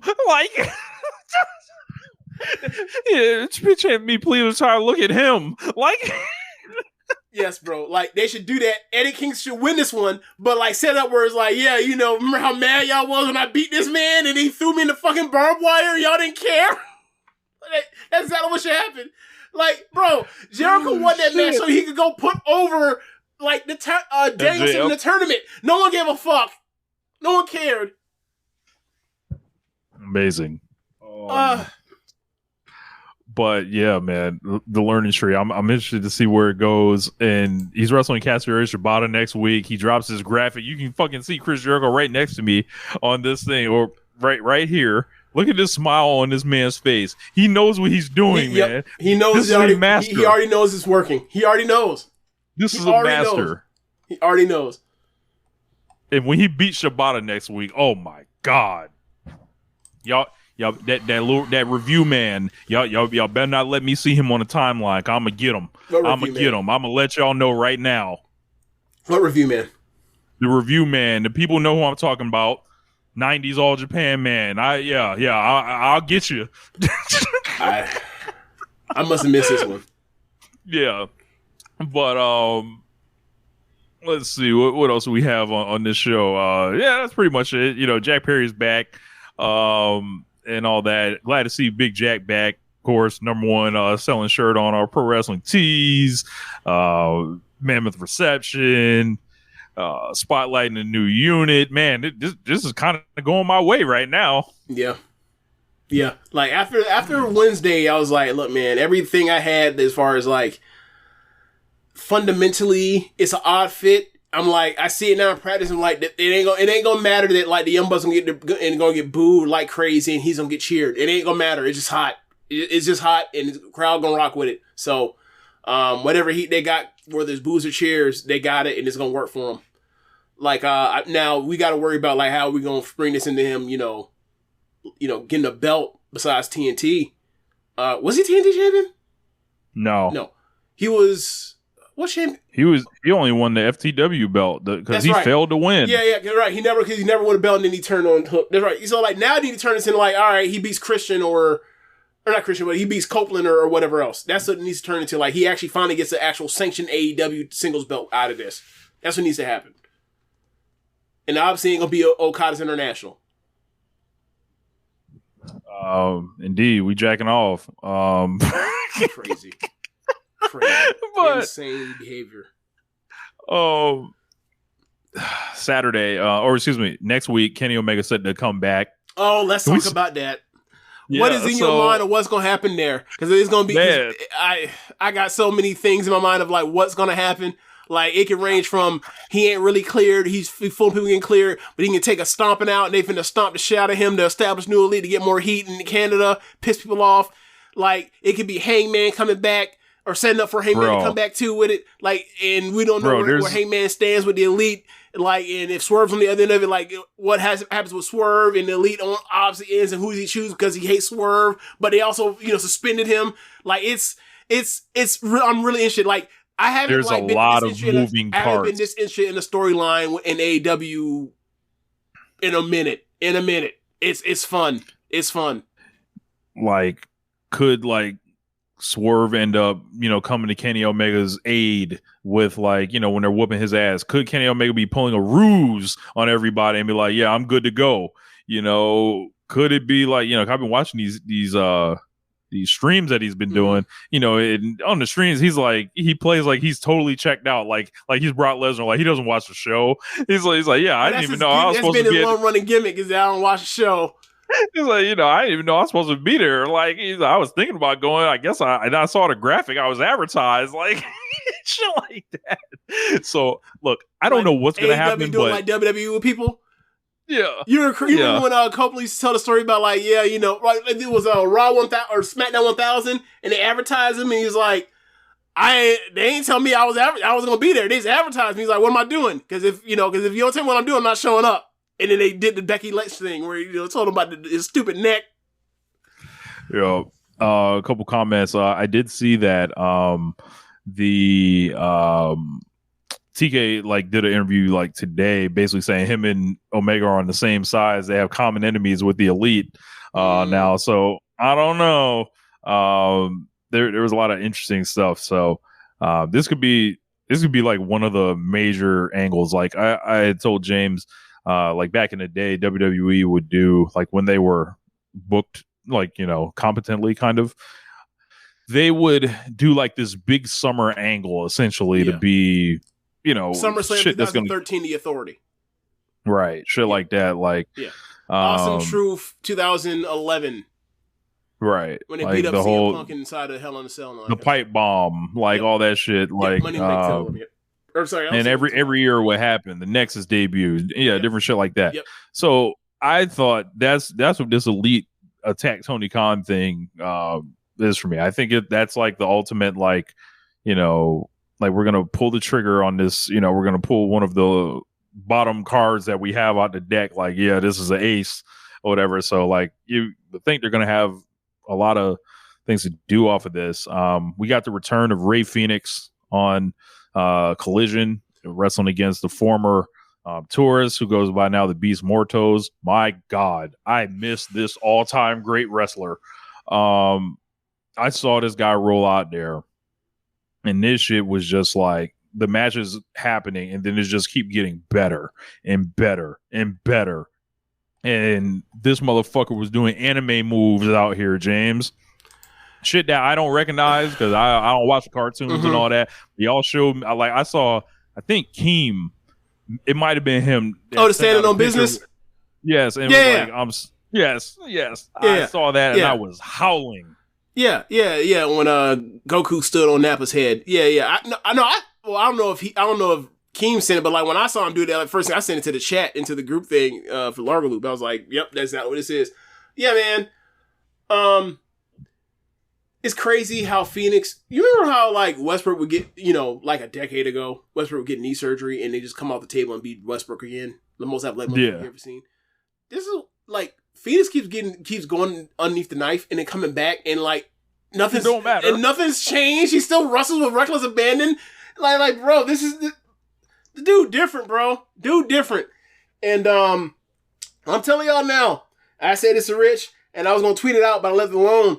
Like, when we get this Phoenix in Will Ospreay match, like, bro, y'all be prepared. Like, when we get the pay-per-view, we get the pay-per-view Phoenix and Ospreay match, and they do what they do, and it turns this, and it, you know, just like turns the stadium inside out and everything. It's gonna be like a nuclear bomb blew up the arena.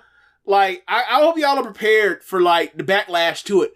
Like, it's gonna be motherfuckers are gonna revolt against that match, and they gonna treat it like Pro Wrestling January 6th. And like, I gotta tell you right now, if you want to be like, well, what, you know, politically or whatever else as far as pro wrestling, like, what is like the Alex Jones thing gonna say? Like, don't worry, because Busted Open has their Alex Jones right there. He looks just like him too. It's gonna be nasty. People gonna be saying, we want our wrestling back. We want our North American major pro wrestling back. We don't want. There's going to be a backlash to that kind of progression. We don't want these Mexicans and these Brits, you know, coming out here doing this stuff. We want our good old American wrestling. That's what we want. You want our good old. We recognize. You want to take it all the way back to 1980s, and they don't want to take it back further than that because you know that means motherfuckers that get pinned out missing drop kicks. But they want to take it right back to the 80s. It's a nice little sweet spot. For them. Brewhaven, they will not replace us. Yes, that's exactly what's going on here. Because bro, it's gonna be filthy. It's gonna happen. It's gonna change. It, you know, lyrics. The mask will drop. You know how lyrics said, like, you know, this is going to make new wrestlers based off the Danielson and Ospreay match. Look, man, Phoenix and Ospreay is gonna make new wrestlers. When if that pay-per-view match ever happens, it will make new wrestlers. So I don't know if or when. But if it does, be on the fucking lookout. Yeah. I personally can't wait. Remember when people see something like that? Remember how people were losing their minds during the Omega in Vikingo? Yes. It's gonna be even nastier. Yes. Like they were upset before that match, during the match, after the match, and it drew. So they really was pissed. They were like, hold on. Yep. So, we saw the Grizzled Young Vets come in against the Acclaimed, and man, like JYV still JYV. Awesome. Bro, they're awesome. Yep. Like they feel like they gave the Acclaim more life than the Acclaim have had in ages. Since they became trios? Yeah, like it was like, wow, I forgot they were a really good tag team actually. Like those guys came in ready essentially. They come in, do the job, and they get some promo time on the internet and stuff like that. And they mentioned like you haven't seen the last of Grizzly Young Vet, so I'd love to see these guys stick around. Like these guys fucking rule. Bro, like I tell you this right now, like you get them hot a little bit, get them a couple wins, double or nothing, all in, JYV FTR, let's get it. Look, there is no way those two have a match and it's not awesome. There's no way. Yeah, or like Aussie Open whenever Mark Davis comes back. All the teams, but I'm just saying, like like I can imagine FTR being like, we've known them or whatever else. We've always wanted to wrestle them. Bring them in, Tony, plus whoever else that all know them and want to see them wrestle. And FTR be like, look, we want to wrestle you guys. Don't look. Do you think? Never mind. I was be like, do you think Cash came up there walked up on 20 Con and say, hey, you need to sign these boys? They got the gun, the pistola. Yeah, the pistola. Don't make me start shooting. Yeah. But we saw the trio. Do a job. Damn. Oh, speaking of that. Oh, here we go. God damn it. I know where you're going. Go ahead. I mean, we got a match announcement. There was, I would say, AEW Dynasty. There was a trios match. The House of Black. Yes, there was. Took on Big Cope. Who else was Big Cope with? Mark Briscoe and Kingston. Malachi Black spits the mist, stays away from Big Cope, pins him. Mm-hmm. Big Cope lays it down to the mist, and then all of a sudden, all right, he wants to, Cope obviously wants to run it. Cope open, right? Cope open. He's like, hey man, the House of Black accept, but we don't know which one of these gentlemen, are going to accept. Is it going to be Malachi Black behind door number 1, or is it behind door number 2? Will it be Brody King, or door number 3? Will it be Buddy Matthews? So, why are they hiding this? Have they not figured out who wants to do a job for Big Cope? Brody King don't care. Brody King doesn't care at all. Nope. So the worst thing that can happen is that somebody else gets in this match instead of Malachi Black. Because Malachi Black allows, or not, I'm not going to say if he allows this. If the forces at hand get Buddy Matthews into this match to do this job, get this motherfucker out of my company. I'm tired. I'm done. Okay, so would you have a problem if the pay-per-view match is a pay-per-view match? Like, is Malachi Black versus Cope is pay-per-view match? And this is all set up like... No. Wait, what? I said, no, I wouldn't have a problem with that. No. What? Well, okay, because what if that... I mean, that might be what they're doing. Where like Cope goes through the other two guys in similar fashion. Where we're supposed to do a collision. Where they were supposed to set up for Malachi versus Andrade, where Andrade goes through but Matthews and Brody King, and then but the third match never fucking materialized. That's the concern, right. of getting to whatever the fuck is allegedly going to be down the road. We don't know if it's going to be there or not. Right. So it's like, I don't know. Like, nobody can just they can't just be like, all right, can't trust it. Only thing you can trust is like, hey, Cope got enough respect in the game to where they won't pull that shit. That's the only thing. Correct. And hey man, is a single viewer going to be added out of the intrigue of which House of Black member is going to get the title match? Rich, I'm sorry. No. Rich, I'm sorry. We got to stop. Jamal Murray just dunked on LeBron. Gotta stop. You gotta stop comments right now. He dunked on that man. Oh man, is Nike gonna seize the footage? I don't think so. They didn't seize that Jason Tatum footage, did they? I don't know, man. I don't know. But yeah, it looks like the Lakers are down 2. Season's on the line. I have not invested in this team this year because I know what it is. So you can't fool me, LA Lakers, LeBron James, Anthony Davis, Darvin Ham. You're not fooling me. No. Look, I have a calendar, you know. I know what year it is. Right. And if you don't know what year it is, it's 2024. Well, see, Rich, you see what Anthony Edwards is doing to these niggas. well, you see, Rich, right? Like me and you, like we don't watch the fucking shows. Like, do we need to do like? Is there an NBA guy that's doing the gentle activities that we need to identify and be like, this is a person that keeps pushing like hey, like our top stars are still our top stars are still LeBron and Steph Curry and Kevin Durant. So we are still going to talk about them, even though like none of them can win championships at all or even fucking close. We will continue to talk about it while ignoring that like the actual legitimate MVP candidates are all foreigners. We don't want to actually discuss that part because our fan base like doesn't really want to embrace them that way. Like that's what's happening. Like, I'm sorry, get over it. Like, it is what it is, and it's only going to get worse because Wembanyama's only going to ascend to that level too. And the best American player we're going to have is Anthony Edwards, and like that man ain't sniffing the MVP no time soon. It is what it is. Gonna have to learn to live with it. Either move on to another sport or watch sport and watch the best players. Jokic, Embiid, Giannis, Luka, Shea, Wembanyama. That's what it's gonna be. I'm sorry.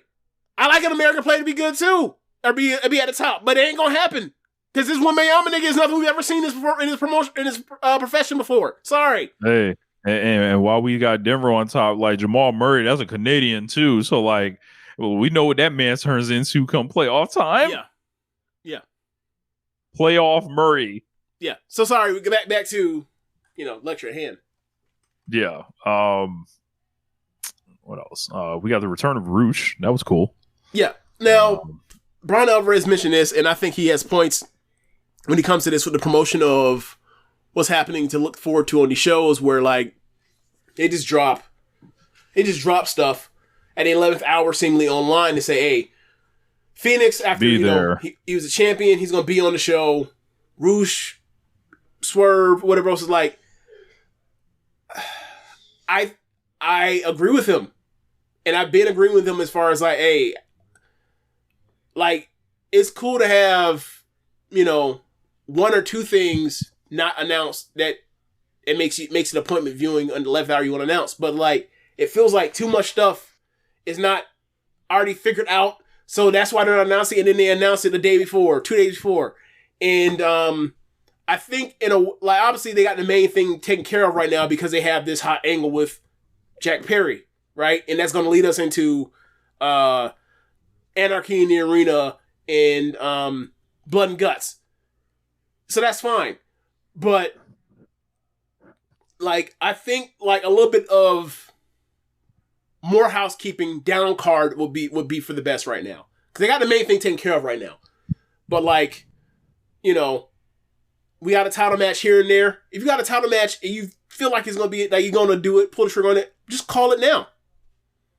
Do you disagree, or do you think like people are just too hard on AEW? I don't know. Like, how do you feel about it? Because it's cool to get a match announced the last hour, but like sometimes like, bro, Phoenix ain't been around forever. Like, you could have used this. Yeah, I think in Phoenix situation, he was available so late in the day to where it was like, it wasn't like they could advertise him on Wednesday. Like, they didn't know they were going to have him available. Okay. Do you think they should have waited? Do you think they should have held him off for Wednesday then? I think they wanted a really great match, like with on Collision. Like, that's kind of like, what I get out of it. But, I don't know if it was him. Come to think about it, I saw somebody like when I was at Dynasty, I saw an unmasked bald man that was like running back and forth or whatever. That was like, I don't know if he was doing like some type of test to test his, he was like, oh, you're in great shape, to test his competency or, from whatever. That might have been Ray Phoenix, that I saw unmasked. Maybe. I'm not sure. Okay. But So like, I don't know if it was like, all right, you have to fly and then, do a test here or impact test or whatever the fuck. But I think there's more at play here. But yes, they should be. There's nothing I think that can that can come out of organization. Because if you have organization like and stuff like kind of laid out, it makes it easier to engage with. I don't think that it's like, this show was going to like do pretty well anyway, because you have the NBA lead in and stuff like that. And, Phoenix is going to get over with his wrestling anyway. He's not going to talk you into the building week after week. You could have ran a vignette for him, maybe returning soon, Ray Phoenix. But it's I think it's when we start talking about like issues like, maybe it's worthwhile to bring up. I'll say that. Well, I think that Phoenix is a big enough star and has been with the company long enough to where, like, even though you do have the lead in, you're going to have the lead in, and you're going to have that because of people that aren't watching, right? "Quote unquote" new potential people. But like the people like us, they'd be like, depending on what y'all got on this card, I might watch Saturday, I might not. Knowing Phoenix is going to have a match back, like, I'm tuning in to see that. It's fucking Ray Phoenix, So that's kind of, I'm thinking from perspective of, like, not necessarily, like, you already got the lead in because these people don't watch. I'm about the people that, like, watch Wednesdays, don't watch Saturdays, kind of in my camp where it's like, it's cool this stuff happens on Saturdays, but it shouldn't exist. I'm thinking from my perspective. Maybe that's just me being, too self-centered. I don't know. As far as Roosh, if you knew you had Roosh, I think you can definitely do more than just a squash with Roosh. What else do we have? Timeless Tony Storm and Anna Jay, so another Anna Jay match. I think Tony Storm's been awesome since the Azumi match, though. Yeah, I think so too. I think she's after disappointing me in that Deanna match, she's back on having me think she's figured this out. Now the one thing I am disappointed about is like she ain't spinning how she lived. Like she said that if Anna Jay so much has touched a hair on her that child's head, she's gonna clap her cheeks all the way back to Georgia. Well, I'm sorry, like, but that would have kind of been must see TV for a Saturday night, and Anna Jay ran into Mariah, and I did not see no cheeks being clapped all the way across state line from Jacksonville over to Georgia. Unfortunate, very unfortunate. I feel like I've been false advertised. Stolen from. I might call the Better Business Bureau. Sorry. This is fraud activity. Because in a bunch of different spaces, that can be sold on pay-per-view. Sold, streamed, whatever the fuck. Put behind a paywall. Correct. Pay on demand, what other ways? Oh my God. Yeah, but I think that might be it, man. Yeah.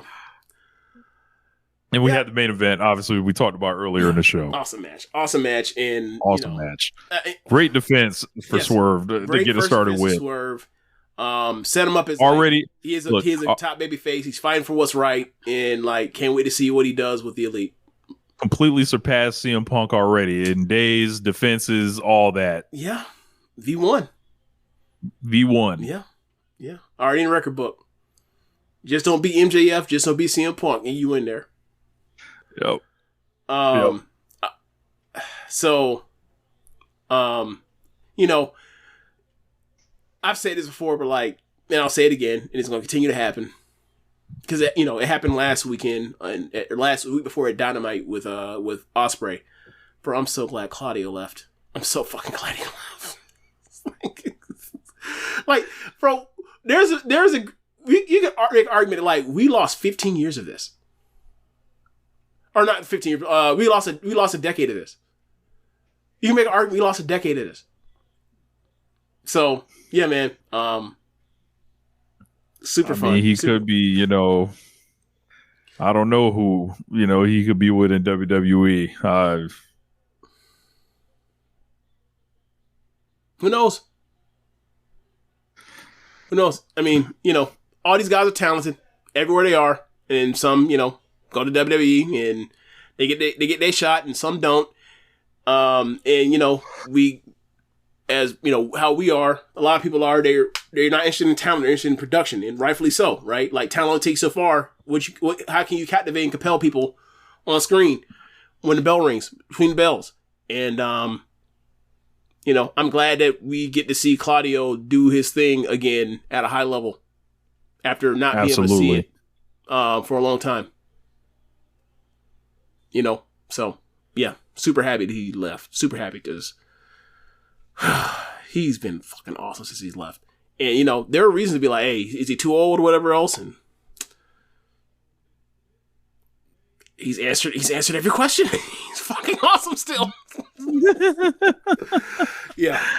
Hold on. Breaking news. 6th round pick. One Nation Radio Stardom Wrestler of the Year 2019. Blair Davenport to SmackDown. Good for her. Look at that. Good for her. Look at that. But yeah, man. Guess besides that, not too much else going on. Like I mentioned earlier, check out the merch store. Get your flyers and One Lifetime merch and One Nation Radio merch. Support the show and all that. Give your boys a little taste. But yeah, man, we should take this home. All right. Thanks for listening, y'all. If you are watching from the stream, be sure to go to the podcast and go to the show notes and go to Red Circle link and donate there. And be sure to check out the other shows on the network. Besides One Nation Radio, you have Keepin It Strong Style, All Things Elite, Imp's WWE Adventure, Russ R. with Chris Things, Tunnel Talk, Those Freaks, and the Trish and Sarah Wrestling Podcast. Thanks for listening, y'all. Actually, you know what? Before we move on, you know, right here, we put it here. You know, we can say this here. They might not be able to listen to all of it, but if they do, they'll appreciate that they got talked about here. Yeah, man. Shout out to Trent. You know, went out there, handled his business. You know, went out there in a parking lot bum fight and beat a bum. You know. Shout out to him. Sick. Friendship over. Later, y'all. Peace.